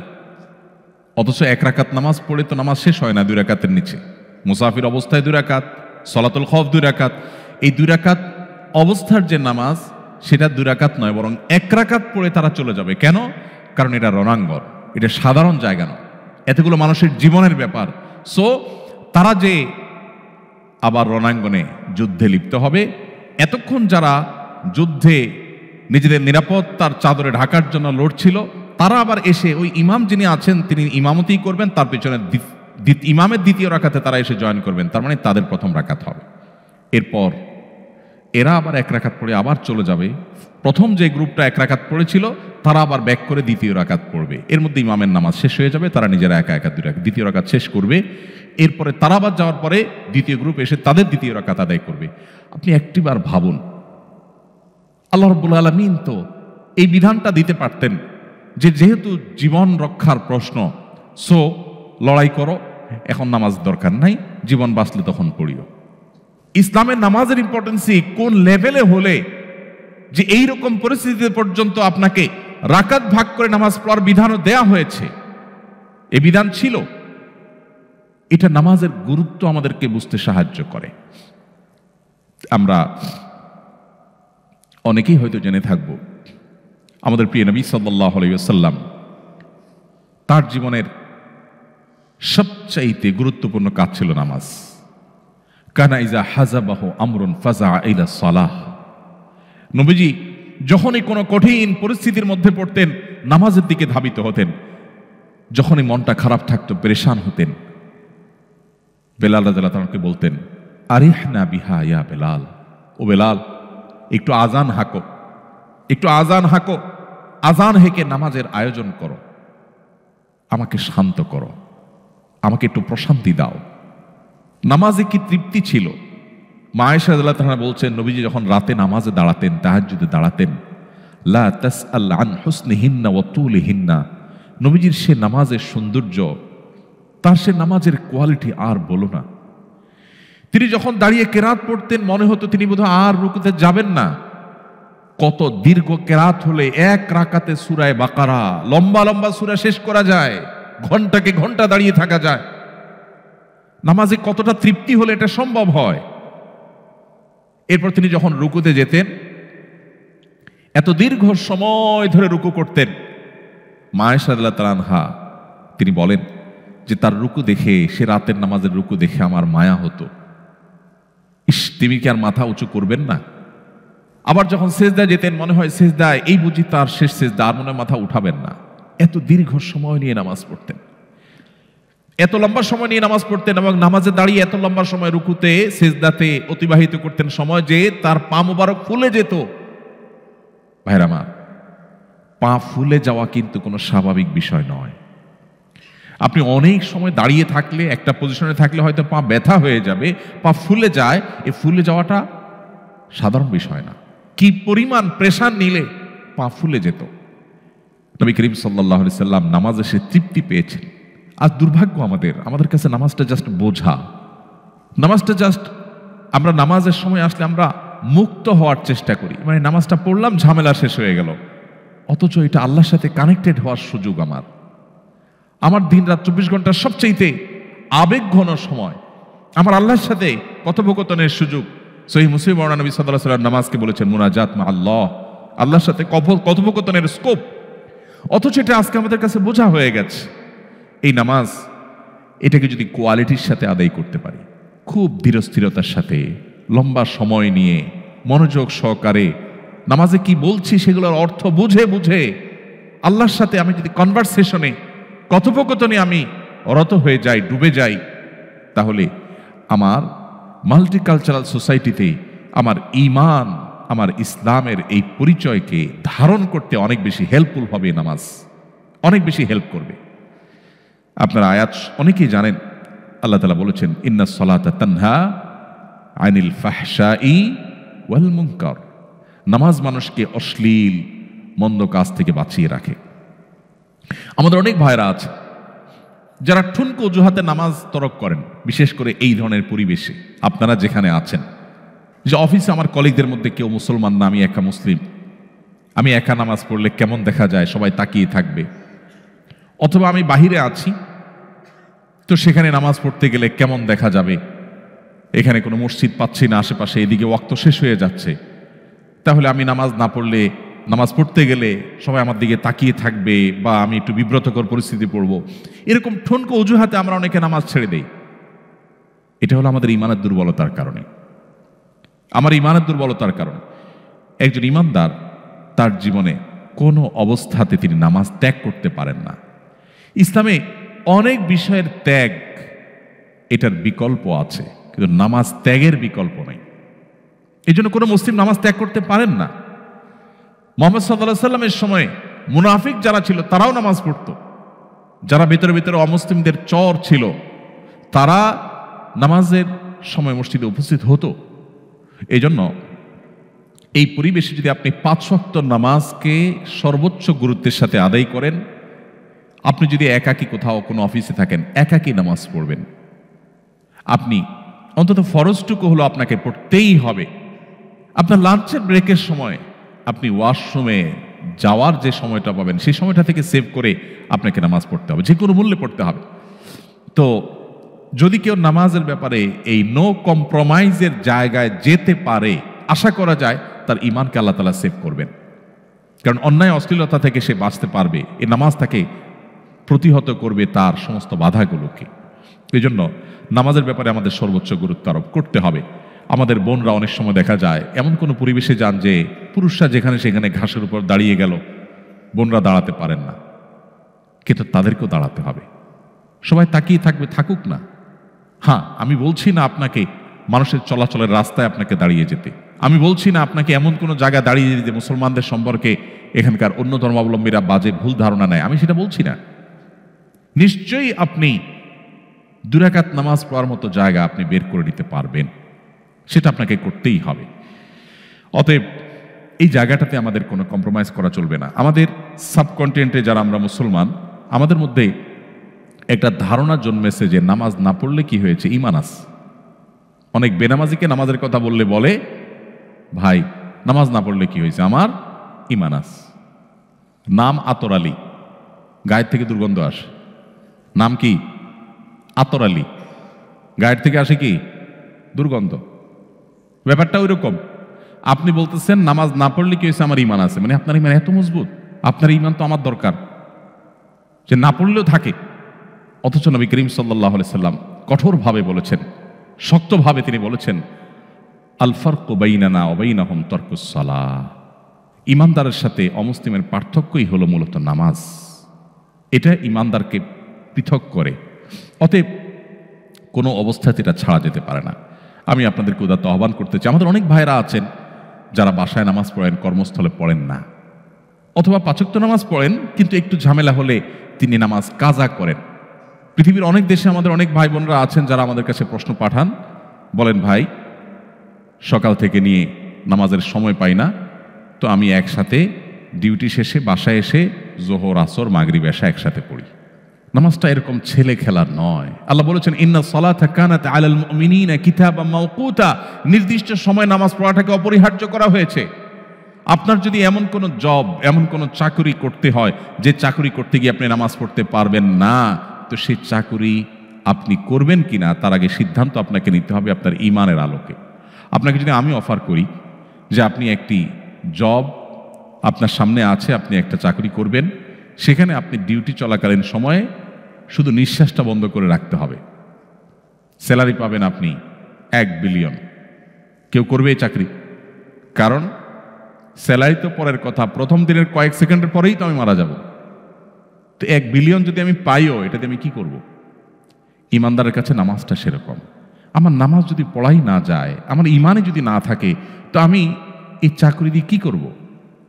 ভাইরা আমার, ওই যে আমি শুরুতে বলছিলাম নবী সাল্লাল্লাহু আলাইহি ওয়াসাল্লাম যে ফিতনার কথা বলেছেন না, কিয়ামতের আগে বহুবিধ ধোঁয়াশা আসবে। ফিতনা মানে ধোঁয়াশা, বিভ্রান্তি, চকচকে লাইফ, কালারফুল জীবন, এটার হাতছানি আমাদেরকে ডাকে। আমাদের মনে হয় এটা পেয়ে গেলে আমি পিআর পেলে, পাসপোর্ট পেলে, অমুক জায়গায় যেতে পারলে, তমুক ক্যারিয়ারে উঠতে পারলে, অমুক জায়গায় পৌঁছতে পারলে বোধহয় আমি সুখ শান্তি পেয়ে যাব। সেটা পাওয়ার পরে আমাদের মনে হয় না, তেমন কোনো পরিবর্তন হয়নি। এগুলা নিছকই মরীচিকার মতো, মানুষকে পাগলের মতো, পঙ্গপালের মতো রাখতে থাকে, টানতে থাকে। ছাত্র জীবনে মনে হয় ভালো রেজাল্ট করলে বোধহয় আমি সাকসেস হয়ে যাব। অনেক কষ্ট করে রেজাল্ট করার পর দেখা যায় অনেকেই সাকসেস হতে পারেন নাই। এরপর মনে হয় ঘুষ দিয়ে হোক, চুরি করে হোক, দুর্নীতি করে হোক, 2 নম্বরই করে হোক, একটা চাকরি পেলে বোধহয় আমি সোনার হরিণ পেয়ে যাব। হয়তো চাকরি পেয়েও যায়, কিন্তু সুখ হয়তো তার আর ধরা দেয় না। এভাবে বিভিন্ন পার্থিব লোভ লালসার মোহনীয় হাতছানি আমাদেরকে ডাকে। নবী সাল্লাল্লাহু আলাইহি ওয়াসাল্লাম সেই কথা ইঙ্গিত করেছেন, ফিতনা সমূহের মধ্যে থেকে এগুলো এক রকমের ফিতনা, যে লাল নীল লাইফ, রঙিন জীবন, কালারফুল লাইফ, এটার লোভে আমরা পাগলের মতো ছুটতে থাকি, নামাজ পড়ি না, নামাজকে কম্প্রোমাইজ করি আমার জব ঠিক রাখতে গিয়ে। এটা কোনো মুসলিমের কাজ না। এই কাজ করলে সে মাল্টিকালচারাল সোসাইটিকে আজ হোক আর 2 দিন পরে সে হারিয়ে যেতে বাধ্য। সে অতল গভীরে হারিয়ে যাবে, এই ফিতনার অন্ধকারে সে ডুবে যাবে। নিজেকে সেভ করার জন্য নামাজটাকে নো কম্প্রোমাইজের লেভেলে রাখার কোনো বিকল্প নাই। আল্লাহ আমাদের সবাইকে 5 ওয়াক্ত নামাজকে সর্বোচ্চ গুরুত্বের সাথে আদায় করার তৌফিক দান করুন। নাম্বার 4, কোরআনে কারীমের তিলাওয়াত বাসা বাড়িতে বিশেষ গুরুত্বের সাথে করা। আমরা এর আগে 2 নম্বর পয়েন্টের অধীনে ইসলামী জ্ঞান অর্জন সম্পর্কে বলেছিলাম যে আপনি মাল্টিকালচারাল সোসাইটিতে আপনার আইডেন্টিটিকে বাঁচাতে হলে আপনাকে ইলম অর্জন করতে হবে, তার জন্য কোরআন অধ্যয়ন করতে হবে, বুঝে কোরআন পড়বেন, কোরআনের তাফসীর পড়বেন, ওলামাদের তত্ত্বাবধানে পড়বেন। এখন যে পয়েন্টটা আমি বলছি 4 নম্বরে, সেটা হলো কোরআনে কারীমের তিলাওয়াত। আপনি যদি অর্থ সহকারে বুঝেন তো আলহামদুলিল্লাহ, না বুঝলে আপনি শুধু তিলাওয়াতটা করে যাবেন, কিন্তু আপনাকে করতে হবে। আমাদের মুসলমানদের ঘর থেকে কোরআন তেলাওয়াত বিদায় হয়ে গেছে। যারা 5 ওয়াক্ত নামাজ পড়েন, প্র্যাকটিসিং মুসলমান, তারাও ম্যাক্সিমাম মানুষ কোরআন নিয়মিত পড়েন না। কোরআনের মধ্যে কিছু অলৌকিকত্ব আছে। আপনি যদি কোরআনের অলৌকিকত্ব দেখতে চান তো আমি আপনাকে বলবো আপনি কোরআন খুলুন এবং কোরআন পড়া ধরুন। আল্লাহর শপথ করে বলতে পারি, কোরআনের অলৌকিকত্ব আপনি নিজের চোখে দেখবেন এবং আপনার ঈমান শক্তিশালী হতে বাধ্য যদি আপনি কোরআনের সাথে সময় কাটান।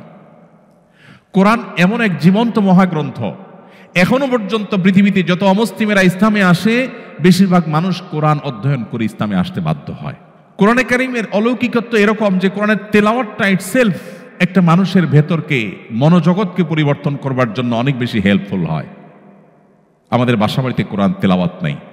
অনেকে তেলাওয়াত করেন সরবে না, নীরবে না, কিছুটা সরবে। আমি বলছি না চিৎকার চেঁচামেচি করতে, আমি বলছি না আপনার প্রতিবেশীকে ডিস্টার্ব করতে, আমি বলছি না কারোর ঘুম নষ্ট করে দিতে। আমাদের নবীজি সেটা শেখান নেই আমাদেরকে। এক ব্যক্তি মসজিদে নববীতে একটু জোরে তেলাওয়াত করছিল, নবী করিম সাল্লাল্লাহু আলাইহি সাল্লাম তাকে ডেকে বললেন, তুমি এই তেলাওয়াত যে আল্লাহকে শোনাতে চাইছো, তিনি বধির নন, তিনি সামিয়া, সবকিছু শুনতে পান। তুমি জোরে তেলাওয়াত করে পাশের লোকদের ডিস্টার্বের কারণ কেন হচ্ছ? সো আমরা সেইভাবে তেলাওয়াতের কথা বলছি না, কিন্তু কিছুটা সরবে তেলাওয়াত হলে বাসাবাড়িতে শয়তানের যে আক্রমণ, অ্যাটাক, সেটা থেকে আমরা সেফ থাকি, আমাদের বাচ্চারা সেফ থাকে। কিন্তু সেই তেলাওয়াত নাই। এখন পড়লেও আজকাল মোবাইলে গুনগুনিয়ে বা চুপচুপে আমরা পড়ি। কিছুটা সরবে বাসাবাড়িতে তেলাওয়াত হওয়া দরকার, তাহলে শয়তানের আখড়ায় পরিণত হয় না। এবং শয়তান যে আমাদেরকে স্পিরিচুয়ালি অ্যাটাক করে এটা আমরা বুঝি না। হয়তো নামাজ কালাম পড়ছি, হয়তো আমার মা বোন হিজাব করছেন, হয়তো অনেক ভালো কাজ করছেন, কিন্তু ধীরে ধীরে তার ঈমান দুর্বল হয়ে যাচ্ছে। নামাজ পড়তে তার ভালো লাগে না, কোরআন তেলাওয়াত করতে ভালো লাগে না, বাচ্চা সব পড়তে চায়, কোরআনটা পড়তে চায় না। এই জাতীয় সমস্যাগুলো সাধারণত যখন আমাদের ঈমানের শক্তি দুর্বল হতে থাকে, স্পিরিচুয়াল পাওয়ার যখন দুর্বল হতে থাকে, তখন আমাদের এই সমস্যাগুলো দেখা দেয়। আর এটা থেকে বাঁচার জন্য, এটাকে ওভারকাম করার জন্য আমাদের সবচেয়ে গুরুত্বের সাথে কোরআনের তেলাওয়াতকে নিয়মিত অব্যাহত রাখতে হবে। প্রতিদিন একটা সময় আপনি কোরআনের সাথে কাটাবেন, হোক সেটা 10 মিনিট, হোক সেটা 5 মিনিট, আপনাকে কোরআনের সাথে সুনিবিড়ভাবে সময় কাটাতে হবে। কোরআনের এই অলৌকিকত্ব আপনার ঈমানকে সেভ করার জন্য হেল্প করবে। এর পাশাপাশি সকাল সন্ধ্যা দোয়া এবং জিকিরের কথা আমি বলবো। আপনি যখন সকাল সন্ধ্যার বিশেষ করে রক্ষা কবচ দোয়াগুলো পড়বেন, সারাদিনের জন্য শয়তান আপনাকে আক্রমণ করতে পারবে না, আপনাকে আল্লাহ তাআলা সেভ করবেন। আবার সন্ধ্যা যখন পড়বেন, সারা রাতের জন্য আল্লাহ তাআলা আপনাকে নিরাপদে রাখবেন। এই জন্য সকাল সন্ধ্যার দোয়াগুলো খুব গুরুত্বের সাথে পড়া। আমাদের ছোট্ট একটা ছোটি বই সকাল সন্ধ্যার দোয়া এবং জিকিরের, এটার ইংলিশ এবং বাংলা 2 ভার্সনই আছে। সুসংবাদের বিষয় হলো যে এটার সফট কপি আপনারা ফ্রি ডাউনলোড করে নিতে পারেন। এটা যদি আমরা নিয়মিত পড়ি, ইনশাআল্লাহ পুরো বইয়ের সবগুলো দোয়া, 20-22টা দোয়া আছে, সবগুলো পড়ার সময় যদি আপনার না থাকে, আপনি মেইন রক্ষা কবচ 2-4টা যে দোয়া আছে সেগুলো আপনি নিয়মিত পড়েন, তাহলে এই প্রতিকূল পরিবেশে যেখানে সারাক্ষণ কুফুর হচ্ছে, শিরক হচ্ছে বা নাফরমানি হচ্ছে, গুনাহের সয়লাব, গোটা পৃথিবী এখন গুনাহের সয়লাব, যেখানে হয়তো একটু বেশি হচ্ছে, সেই পরিবেশে, সেই সোসাইটিতে শয়তানের প্রভাব, তার যে আসর অনেক বেশি হয়, অ্যাটাক অনেক বেশি হয়, সেটা থেকে আল্লাহ তাআলা আপনাকে সেভ করবেন। এই জন্য কোরআন তেলাওয়াতের পাশাপাশি সকাল সন্ধ্যার দোয়াগুলো এবং রুকিয়া শারঈয়া। আমাদের অনেক ভাইরা আছেন, অনেক বোনরা আছেন, নামাজ কালাম পড়েন কিন্তু রুকিয়া বিশ্বাস করেন না, ব্ল্যাক ম্যাজিক বিশ্বাস করেন না, জিনের উপদ্রব বিশ্বাস করেন না। অনেকে আছেন জিনের অস্তিত্বকে অস্বীকার করলে তো ইমানই থাকবে না, কারণ কোরআন কারীমে সূরা জিন নামে একটা সূরা আছে, এবং জিনের এই বিষয়গুলো নিয়ে যদি কারো সংশয় থাকে, তিনি যদি সত্যি জানতে আগ্রহী হন, তিনি এটা বিষয়টা এমন, এটা শুধু বিশ্বাসের বিষয়, এটা উপলব্ধি করা যায়, একদম চোখের সামনে তিনি দেখতে পাবেন, এই উপস্থিতি টের পাবেন, কিন্তু তাকে সেটার জন্য চেষ্টা করতে হবে।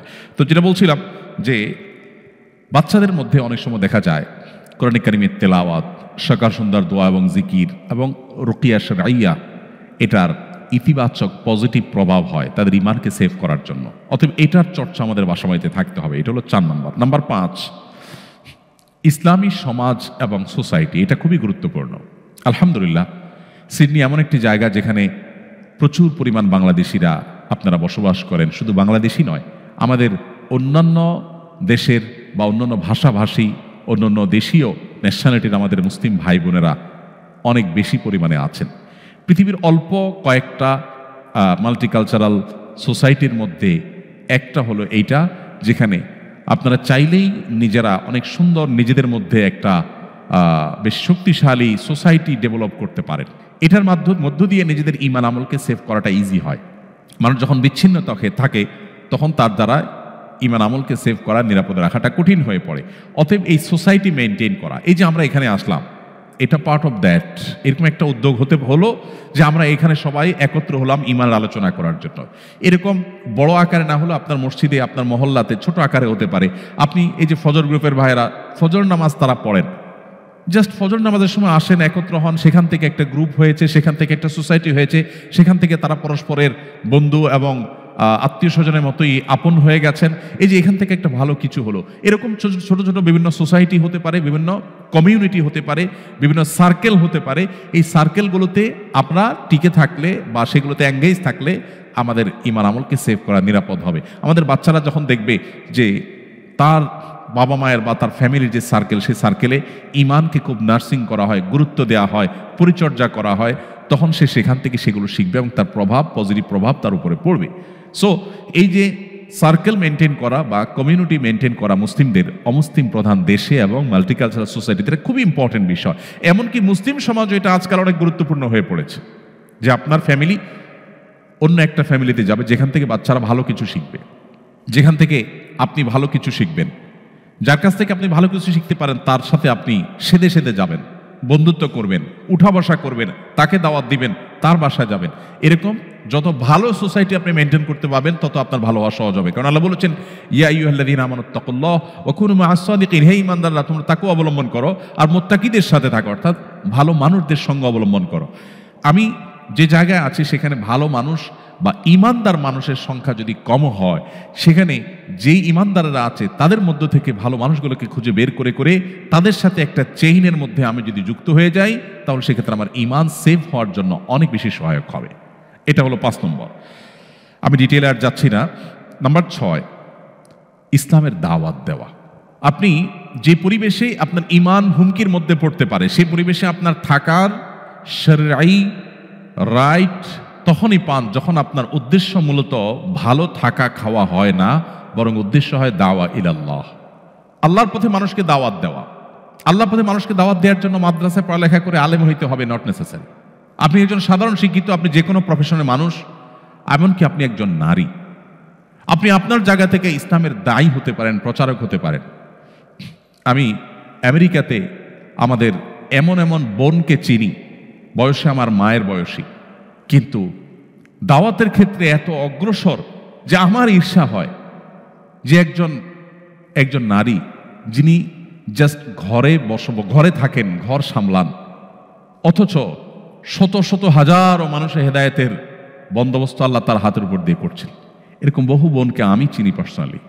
তো আমরা যদি চাই আমরা দাওয়াতি কাজের মধ্য দিয়ে আমাদের ইমানকে সেভ করতে পারি, আমাদের ইসলাম প্র্যাকটিসটাকে আমরা ইজি করতে পারি, ব্যাপারটাকে বোঝার জন্য আমি একটা এক্সাম্পল দিয়ে থাকি। সাধারণত ধরুন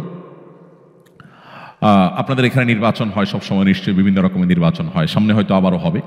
আমি আমাদের দেশীয় প্রেক্ষিতে যদি উদাহরণ দেই, আপনি একজন ভোটার, আপনি যেহেতু একজন ভোটার, অতএব যতজন ক্যান্ডিডেট আছে, যতজন প্রার্থী আছে নির্বাচনে, ধরুন চেয়ারম্যান ইলেকশন বা আমাদের পার্লামেন্টের যে জাতীয় নির্বাচন, এমপি ইলেকশন, যে কোনো ইলেকশনে ক্যান্ডিডেটের যে সমস্ত লোকেরা তাদের প্রচারণার কাজ করে, এই প্রচারণার কাজ করা লোকগুলো এমপি সাহেবের পক্ষে যারা কাজ, এমপি ইলেকশনে 5 জন দাঁড়িয়েছেন, 2 জন দাঁড়িয়েছেন, তাদের পক্ষে যারা কাজ করে, এরা সব ভোটারের কাছে কাছে যায়, ভাই আমার নেতার চরিত্র ফুলের মতো পবিত্র, সো একটা ভোট দিবেন, করে কি করে না? এখন যদি আপনি ভোটার হন, তাহলে আপনার কাছে সব দলের ক্যান্ডিডেটদের লোকরা আসবে, সব ক্যান্ডিডেটরা আসবে, ভাই ভোটটা আমাকে দিয়েন, উনি বলবেন না আমাকে দিয়েন, সবাই আসবে। এমত অবস্থায় আপনি আসলে কাকে ভোট দিবেন, কার দ্বারা কনভিন্সড হবেন? আমাদের দেশে এখন তো পয়সায় ভোট বিক্রি হয়, কেউ হয়তো 500 দিয়ে গেল, কেউ 1000 দিল, আপনার মনটা গেলে বেচারা 1000 দিছে, তাহলে তো নীতিবান মানুষই হবে, তারই ভোটটা দেই। আপনি যে কারোর পালায় পড়তে পারেন, সম্ভাবনা আছে না নাই? অ্যাটলিস্ট সবাই আপনাকে দাওয়াত দিবে, আপনি সবাই দাওয়াত গিলতে হবে, আর কার দাওয়াত দ্বারা আপনি প্রভাবিত হবেন আপনি নিজেও জানেন না। এটা হলো যদি আপনার রোলটা হয় ভোটারের রোল। আপনার রোলটা যদি ভোটারের রোল না হয়ে কোনো প্রার্থীর পক্ষে প্রচারকের রোল হয়, তার ক্যানভাস করার ক্যানভাসারের রোল যদি হয়, যে আপনি ভোটার না, আপনি কোনো এক এমপি প্রার্থীর এজেন্ট বা প্রচারক, তার ক্যানভাসার, এই রোলটা যদি আপনার হয়, তাহলে আপনার একটা অ্যাডভান্টেজ হবে, আপনার কাছে অন্য প্রার্থীর লোকেরা আর আসবে না। আমি কি সঠিক বলেছি? আপনি কোনো একটা মার্কার পক্ষে ভোট কালেকশন করেন, সবারে বলে বেড়ান, তাহলে আপনার মার্কার বিপরীতে মার্কার যে লোকেরা, তারা আপনাকে কি বলতে আসবে, ভাই আপনি আমাদের প্রার্থীর ভোট দিয়েন, এটা বলবে কোনোদিন? কারণ এই পণ্ডশ্রম কেন দিবে সে? এই অহেতুক কাজটা কেন করবে? কারণ সে জানে এই লোক নিজে একজন প্রার্থীর হয়ে প্রচারণা করে, সো আমি তার কাছে গিয়ে প্রচারণা করে সমানষ্ট করে লাভ কি? এই লোক নিজেই তার প্রার্থীর ভোট কালেকশন করে বেড়ায়, আমি তারে বলার তো কোনো মানে হয় না, সে তো আমাকে ভোট দিবে, প্রশ্নই নেই। তাহলে ভোটার না হয়ে যদি আপনি ক্যানভাসার হন, তাহলে আপনার অ্যাডভান্টেজের জায়গাটা হলো আপনাকে বিভ্রান্ত করার জন্য সবাই যার যার মতো করে ডাকবে, সেই সুযোগটা পাবে না। ঠিক একইভাবে আপনি যদি মাল্টিকালচারাল সোসাইটিতে শুধুমাত্র মুসলিম না হয়ে আপনি দায়ী হওয়ার চেষ্টা করেন, তাহলে আপনার কাছে শয়তানের দাওয়াত এটা আসার পথ অনেকটা কমে যাবে, আপনি অনেকটাই সেফ হয়ে যাবেন। ব্যাপারটা অনেকটা ফুটবলের মতো, ওয়ালে যখন মারবেন আপনার দিকে সবার আগে আসবে। সো আপনি যখন অন্যকে ইসলামের পথে দাওয়াত দিবেন, দ্বীনের কথা বলবেন, তখন আপনার ঈমানটা অটোমেটিক সেফ হয়ে যাবে। এই জন্য আমরা মাল্টিকালচারাল সোসাইটিতে নিজেদের আইডেন্টিটি, নিজেদের ইসলাম প্র্যাকটিসকে নিরাপদ করবার জন্য সবচেয়ে কার্যকর পন্থা হলো আমরা এক একজন দায়ী হয়ে যাওয়া। কারোর যখন লক্ষ্য থাকে ফার্স্ট হওয়ার, সে ফার্স্ট ক্লাস বা ফার্স্ট ডিভিশন মাস্ট পায়, কারণ তার টার্গেট হলো ফার্স্ট ক্লাস ফার্স্ট হওয়া। কেউ যখন দায়ী হওয়ার টার্গেট নেয়, তার ঈমান অটোমেটিক সেভ হয়ে যায়। আর কেউ যখন শুধু কোনো মতে মুসলমান হওয়ার টার্গেট করে, তখন তার ঈমান রিস্কের মধ্যে পড়ে যায়। অতএব আমি আপনাদেরকে সবাইকে উদাত্ত আহ্বান করতে চাই, আমরা সবাই আসুন আমাদের আদর্শে, আমাদের ক্রিয়াকর্মে আমরা ইসলামকে প্রচার করি। আমি সবসময় বলার চেষ্টা করি, আপনারা যারা মাল্টিকালচারাল সোসাইটিতে আছেন, আপনারা জেনে হোক না জেনে হোক, ইচ্ছায় হোক অনিচ্ছায় হোক, আপনারা প্রত্যেকটা মানুষ ইসলামকে রিপ্রেজেন্ট করছেন, আপনারা সবাই ইসলামকে রিপ্রেজেন্ট করছেন। আপনার পজিটিভ কোনো কাজ ইসলাম সম্পর্কে এখানকার অন্য ধর্মাবলম্বীদেরকে যেরকম পজিটিভ ধারণা দিতে সাহায্য করবে, আপনার কোনো নেগেটিভ কাজ তাদেরকে ইসলাম সম্পর্কে নেগেটিভ ধারণা দিতে সাহায্য করবে। কারণ তারা আমাদের ধর্মগ্রন্থ পড়ে না, তারা আমাদেরকে পড়ে, তারা আমাদের আচার আচরণকে পড়ে। সো এখানে আমাদের ডিসিশন নিতে হবে যে আমরা যদি একটা ভুল কাজ করি, আমি আমার দেশে বাংলাদেশে কিংবা মুসলিম সোসাইটিতে কোন একটা ভুল কাজ করলে তার দায় যত বড়, এই মাল্টিকালচারাল সোসাইটিতে আমি একজন মুসলিম হিসেবে এটা মিথ্যা বললাম, প্রতারণা করলাম। আমি আজকেও কোথায় যেন জুমা পড়াতে গেলাম, লাকেম্বা এলাকা, দেখলাম আমার স্বদেশী এক ভাই আমাদের গায়ের সামনে দিয়ে রাস্তা এমন জোরে দৌড় দিলেন, আমার কাছে মনে হলো আমি মুহূর্তের জন্য গুলিস্তানে চলে আসছি। সাথে সাথে গাড়ি চালক ভাইটা বললেন, দেখেন দেখেন অবস্থা আমার দেশি ভাই। আমরা এখানকার রুলস রেজুলেশন, এখানকার নিয়ম কানুন, এগুলো মানার ক্ষেত্রে, নিজেদেরকে আদর্শ মানুষ হিসেবে উপস্থাপন করার ক্ষেত্রে আমার মাথায় যদি থাকে আমি ইসলামের দাওয়াত দিচ্ছি, আমি আমার নিজের আচার আচরণের সৌন্দর্য দিয়ে ইসলামের দিকে মানুষকে মুগ্ধ করছি, দাওয়াত দিচ্ছি, তাহলে এটা অনেক বড় একটা পজিটিভ কাজ হবে। আল্লাহ আমাদেরকে, যারা এখানে আছি সবাইকে আল্লাহ আমাদেরকে দায়ী হওয়ার তৌফিক দান করুন। আপনার সন্তানকে যখন দায়ী বানানোর প্ল্যান করবেন, তখন আপনি তার জন্য ডিজাইন ভিন্ন রকম হবে। একটা বই যখন নিজে পড়বেন জানার জন্য, তখন একরকম হবে, আর যখন ওই বই পড়ে আপনি বইয়ের উপরে লেকচার দিবেন, তখন পড়ার ধাঁচ, ধরন, গুরুত্ব ভিন্ন রকম হবে, ফোকাস অন্যরকম হবে। অতএব টার্গেট হবে যারা এ ধরনের কালচারে, এ ধরনের সোসাইটিতে আছেন, তাদের টার্গেট হবে যে আমরা দায়ী হব, সবাই ইসলাম প্রচারক হব। আমি মাঝে মধ্যে স্ট্রিট দাওয়া করব, ইসলামের পরিচিতি নিয়ে ছোট ছোট লিফলেট নিয়ে দাঁড়ায় যাব, করা যাবে না ইনশাআল্লাহ? হীনমন্যতায় ভোগা, এটা শয়তান করায় আমাদেরকে। হীনমন্যতাকে ভাঙতে হবে। আমি মুসলিম, আমার নবীজি সাহাবা একরাম মক্কার প্রতিকূল পরিবেশে তারা যদি মুসলিম আইডেন্টিটি নিয়ে মাথা উঁচু করে সেদিন না দাঁড়াতেন, আজকে আমি মুসলিম হতে পারতাম না। সো আমার এই মাটিতে আমার বংশধর আগামী 50-100 বছর পর তারা মুসলিম পরিচয় নিয়ে দাঁড়াতে হলে আমাকে এখন হীনমন্যতার এ দেয়াল ভাঙতে হবে, দাওয়াতের কাজ করতে হবে। সর্বশেষ এবং 7 নম্বর পয়েন্ট হলো আল্লাহর কাছে চোখের পানি ফেলে দোয়া করা। আল্লাহ, আমি একটু ভালো জীবন যাপনের জন্য বা যে কোনো কারণে হোক আমি এমন একটা পরিবেশে এসেছি যেখানে ঈমান আমল কোনো কোনো ক্ষেত্রে প্র্যাকটিস করার জন্য খুব বেশি অনুকূল পরিবেশ না, অনেক গুনাহের হয়তো সয়লাভ হয়। আবার আমার দেশে মুসলিম সোসাইটিতেও আরও কিছু চ্যালেঞ্জ আছে, সেগুলো আমার ঈমান আমলের জন্য খুব বেশি সহায়ক না। হাওয়ার আপনি আমাকে, আমার বংশধরের ঈমান আমলকে হেফাজত করুন। আমরা ইব্রাহিম আলাইহিস সালামের কথা শুনেছি। ইব্রাহিম আলাইহিস সালামকে নিয়ে আমাদের সবার পাঠ করা উচিত। কোরআনে কারিমে একটা সূরা আছে, নাম হলো সূরা ইব্রাহিম। এছাড়াও পুরো কোরআনের বিভিন্ন জায়গায় জায়গায় ইব্রাহিম আলাইহিস সালামের আলোচনা আল্লাহ করেছেন। প্রতিকূল পরিবেশে কিভাবে টিকতে হয় এটা জানার জন্য ইব্রাহিম আলাইহিস সালামকে স্টাডি না করলে আপনি কখনো পূর্ণাঙ্গ জ্ঞান অর্জন করতে পারবেন না। ইব্রাহিম আলাইহিস সালামকে নিয়ে আমাদের ইউটিউব চ্যানেলে, আমার ভেরিফাইড ইউটিউব চ্যানেলে আমাদের 1 ঘন্টার একটা লেকচার আছে শুধু ইব্রাহিম আলাইহিস সালামের উপরে। ইব্রাহিম আলাইহিস সালামের পুরো লাইফ হিস্ট্রিকে আমরা সেখানে তুলে ধরার চেষ্টা করেছি কোরআন এবং হাদিসের আলোকে। তো ইব্রাহিম আলাইহিস সালামকে আপনি যদি দেখেন, তিনি কিন্তু দোয়া করেছেন, রব্বানা ওয়াবআস ফীহিম রাসূলাম মিনহুম ইয়াতলু আলাইহিম আয়াতিহি ওয়া ইউআল্লিমুহুমুল কিতাবা ওয়াল হিকমাতা ওয়া ইউযাক্কিহিম। দোয়া করেছেন 4500 বছর আগে। যে ইব্রাহিম আলাইহিস সালামকে আমরা রেসপেক্ট করি, ইহুদিরা রেসপেক্ট করে, খ্রিস্টানরা রেসপেক্ট করে, তারা আব্রাহাম বলে, কোরআনে ইব্রাহিম বলা হয়েছে। মানুষ একজনই, রেসপেক্ট সব মানুষ করছে। পৃথিবীর প্রায় মেন সকল ধর্মের মানুষ তাকে নবী রাসূল হিসাবে স্বীকৃতি দেয়।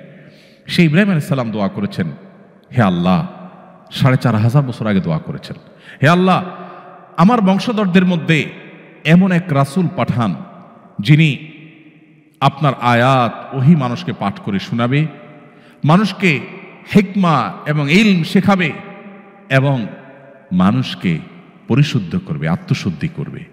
সেই রাসূল আল্লাহ প্রেরণ করেছেন মুহাম্মদ সাল্লাল্লাহু আলাইহি ওয়াসাল্লামের মধ্য দিয়ে।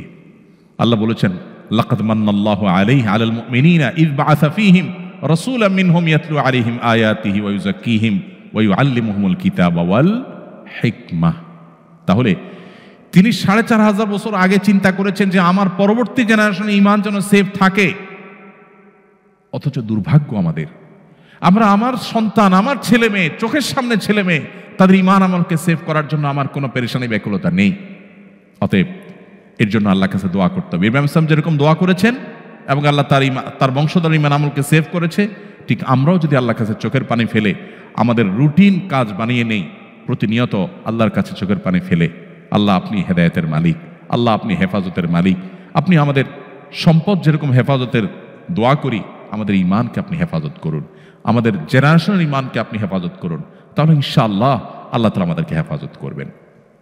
আমি আবারও এক নজরে 7টি পয়েন্ট জাস্ট একবারে বলে দিচ্ছি। নাম্বার 1, শক্তিশালী ইমান লাগবে প্রতিকূল পরিবেশে নিজেকে টিকিয়ে রাখবার জন্য। শক্তিশালী ইমান লাগবে। সাধারণ পানিতে সাঁতার কাটার জন্য যে পরিমাণ শক্তির দরকার হয়, স্রোতের বিপরীতে ঢেউয়ের উল্টো দিকে সাঁতার কাটতে গেলে আরো বেশি শক্তির প্রয়োজন হয়। ঠিক একইভাবে সাধারণ মুসলিম সোসাইটিতে ইমান ধরে রাখার জন্য যে পরিমাণ চেষ্টা আপনার, যে পরিমাণ সাধনা আপনার লাগে, ইমানের জন্য প্রতিকূল পরিবেশে আপনার চেষ্টাটা কয়েক গুণ বাড়াতে হবে। তাহলে আপনার চাইতে সৌভাগ্যবান কেউ হবে না। আপনি এখানে একটা উন্নত লাইফ লিড করছেন, আবার জান্নাতে যাওয়ার বন্দোবস্ত করে গেলেন। আপনি সেই মানুষ যাকে নিয়ে আমার ঈর্ষা হওয়ার কথা, যে আমি বাংলাদেশে এত সুন্দর জীবনযাপন করতে পারি না, আপনি এখানে যত সুন্দর জীবনযাপন করছেন, আবার আপনার জান্নাতকেও নিজের করে নিয়েছেন। এটাকেই বলে রব্বানা আতিনা ফিদ দুনিয়া হাসানা ওয়া ফিল আখিরাতি হাসানা। আল্লাহ আমাদেরকে সেরকম সৌভাগ্যবান মানুষ হওয়ার তৌফিক দান করুন। তাহলে প্রথম হলো শক্তিশালী ঈমান অর্জন করা। ঈমান অর্জন করার জন্য কয়েকটি পয়েন্ট আমি বলেছিলাম। ইসলামের মর্ম বোঝা, নতুন করে ইসলামটাকে জানা, ইসলামের আসলে মিনিংটা কি, আমি সেজদা দিচ্ছি এর মিনিংটা কি, আল্লাহকে আমি রব বলছি, আল্লাহর দাস বলছি। আমি কেউ কারো দাস হতে চায়, বাট আমি আল্লাহর দাস হতে চাইছি। এর মধ্যে আবার প্রাউড করার কি আছে, এর মর্মটা কি, এখানে প্রাউড করার সূত্রটা কি, সোর্সটা কি, কি কারণে আমি আল্লাহর গোলাম হয়েও প্রাউড করবো? ওয়াই? এর তো সূত্র আছে। একজন আমাদের দেশীয় ভাষায় আমি বলি, রাজনৈতিক নেতাদের আগায় যোগায় যে দেয় আর কি, সাথে থাকে, সব কাজকাম করে আর কি, ব্যক্তিগত কাজকাম করে, এরা আমাদের দেশে গ্রাম্য ভাষায় বলে চামচা। না, আপনারা জানেন তো এটা? গ্রাম্য ভাষায় বলে চামচা। কিন্তু একই কাজ যদি প্রেসিডেন্টের করে, প্রধানমন্ত্রীর করে, কোনো মন্ত্রীর করে, তখন সে লোকটারে কি বলে? পিএস। কাজ অলমোস্ট একই, না? এখন এই যে নাম পরিবর্তন হয়ে গেছে, কারণ কি? কারণ তার ডিউটি যার করছে ওই লোকটার চেয়ারটা যত বড়, এই লোকটার পদটাও তত বড়। এখন গ্রামের মনে করেন চেয়ারম্যান সাহেবের চামচা, এটা শুনতে কি খুব ভালো শোনা যায়? কেউ এটাকে খুব প্রাউড করে বলে না। কিন্তু যদি বলে যে আমার খালাতো ভাইয়ের, ফুফাতো ভাইয়ের তালতো ভাই, তিনি মহামান্য প্রেসিডেন্টের পিএসের ছোট ভাই, তিনজন মানুষের সাথে গল্প দিচ্ছে, সেখানে গল্প দিতে দিতে উনি চলে গেছে ওখানে, ওই তালতো ভাইয়ের, খালতো ভাইয়ের, ফুফাতো ভাইয়ের ছোট ভাই পরিচয় দিচ্ছে, কোনো প্রসঙ্গ নাই, তারপরে ঘুরে ফিরে টেনে টেনে ওই জায়গায় আনছেন। কারণ কি? তিনি ভাব নিতে চান, এটা গর্ব করতে চান। একই কাজ শুধুমাত্র চেয়ারম্যান করার কারণে, যেখানে প্রাউড করার কিচ্ছু নাই, বরং আরো লজ্জাস্কর একটা তকমা শুনতে হয়, মহামান্য প্রেসিডেন্টের যখন হয় তখন কাজটা অনেক গৌরবের হয়। সবাই তার নম্বর নিতে চায়, ভাইরে এই বিপদে পড়লে ফোন দেব। ভাইরা আমার, মানুষ মানুষের দাস হতে চায় না, মানবীয় প্রকৃতি কেউ কারো দাস হতে চায় না, সবাই স্বাধীনতা চায়। কিন্তু এই দাসত্ব যদি হয় এই নবমণ্ডল এবং ভূমণ্ডলের সৃষ্টিকর্তার, তখন সেটা হয় গর্বের, সেটা হয় প্রাউড করার। কেন আমরা গোলাম হতে চাই? ইসলামের মর্মকে বোঝার চেষ্টা করা। আমরা সেভাবে ইসলামটাকে বোঝার সুযোগ পাই নাই। আমরা শুধু ছোটবেলায় মক্তবে কালিমায়ে তয়্যিবা, শাহাদা, ইমানে মুজমাল মুফাসসাল পড়ে মুসলমান হয়ে গেছি, যার কারণে আমাদের ইমানটা ঠুনকো হয়ে যাচ্ছে। এই জন্য এই মাল্টিকালচারাল সোসাইটিতে আমাদেরকে শক্তিশালী ইমানের অধিকারী হতে হবে ইনশাআল্লাহ। তার জন্য ইসলামকে নতুন করে বোঝা, প্রচলিত যে সমস্ত কৃষ্টি কালচারগুলো আছে সেগুলোর সাথে ইসলামের কম্পারেটিভ যে তুলনামূলক যে আলোচনা, সেটা যদি আমরা সেরকম গবেষকদের, আমি কয়েকজনের নাম বলেছি, কয়েকটা বইয়ের নাম বলেছি, সেগুলো অনুসরণ করে পড়েন, সেগুলো আপনাকে হেল্প করবে। এর বাইরে আরও কিছু পয়েন্ট আমি বলেছি। তাহলে 2 নম্বর হলো দ্বীনের বেসিক ইলম অর্জন করা। বেসিক ইলম জানা থাকলে আপনাকে সহজে শয়তান গোমরাহ করতে পারবে না। 3 নম্বর, 5 ওয়াক্ত নামাজকে সর্বোচ্চ গুরুত্বের সাথে পড়া। আপনি অন্য কিছু করেন বা না করেন, এটাকে সর্বোচ্চ গুরুত্ব দিয়ে করবেন। এবং 4 নম্বর হলো কোরআনে কারীমের তিলাওয়াত সকাল সন্ধ্যার এবং বিভিন্ন সময়ের দোয়া জিকির এবং শয়তান থেকে রক্ষা কবচ যে আমলগুলো আছে সে আমলগুলো কন্টিনিউ করতে থাকা, এগুলো আপনাকে সেফটি দিয়ে দিবে। 5 নম্বর হলো আপনি একটা সুন্দর পরিপূর্ণ প্র্যাকটিসিং সিরিয়াস দিনদার সোসাইটি বা কমিউনিটি আপনি মেনটেন করবেন। 6 নম্বর হলো আপনি ইসলামের পথে দাওয়াত দেওয়ার প্ল্যান করবেন, যে আমি এখানে দাওয়াত দিয়ে থাকবো, আমি দায়ী হয়ে থাকবো, আমি বছরে 20 জন মানুষকে ইসলামের দিকে দীক্ষিত করব, বেনামাজিকে নামাজি বানাবো, আমি মানুষকে দাওয়াত দিব। তখন আপনার ইসলাম অটোমেটিক সেফ হয়ে যাবে। আর সর্বশেষ 7 নম্বর হলো আল্লাহর কাছে চোখের পানি ফেলা।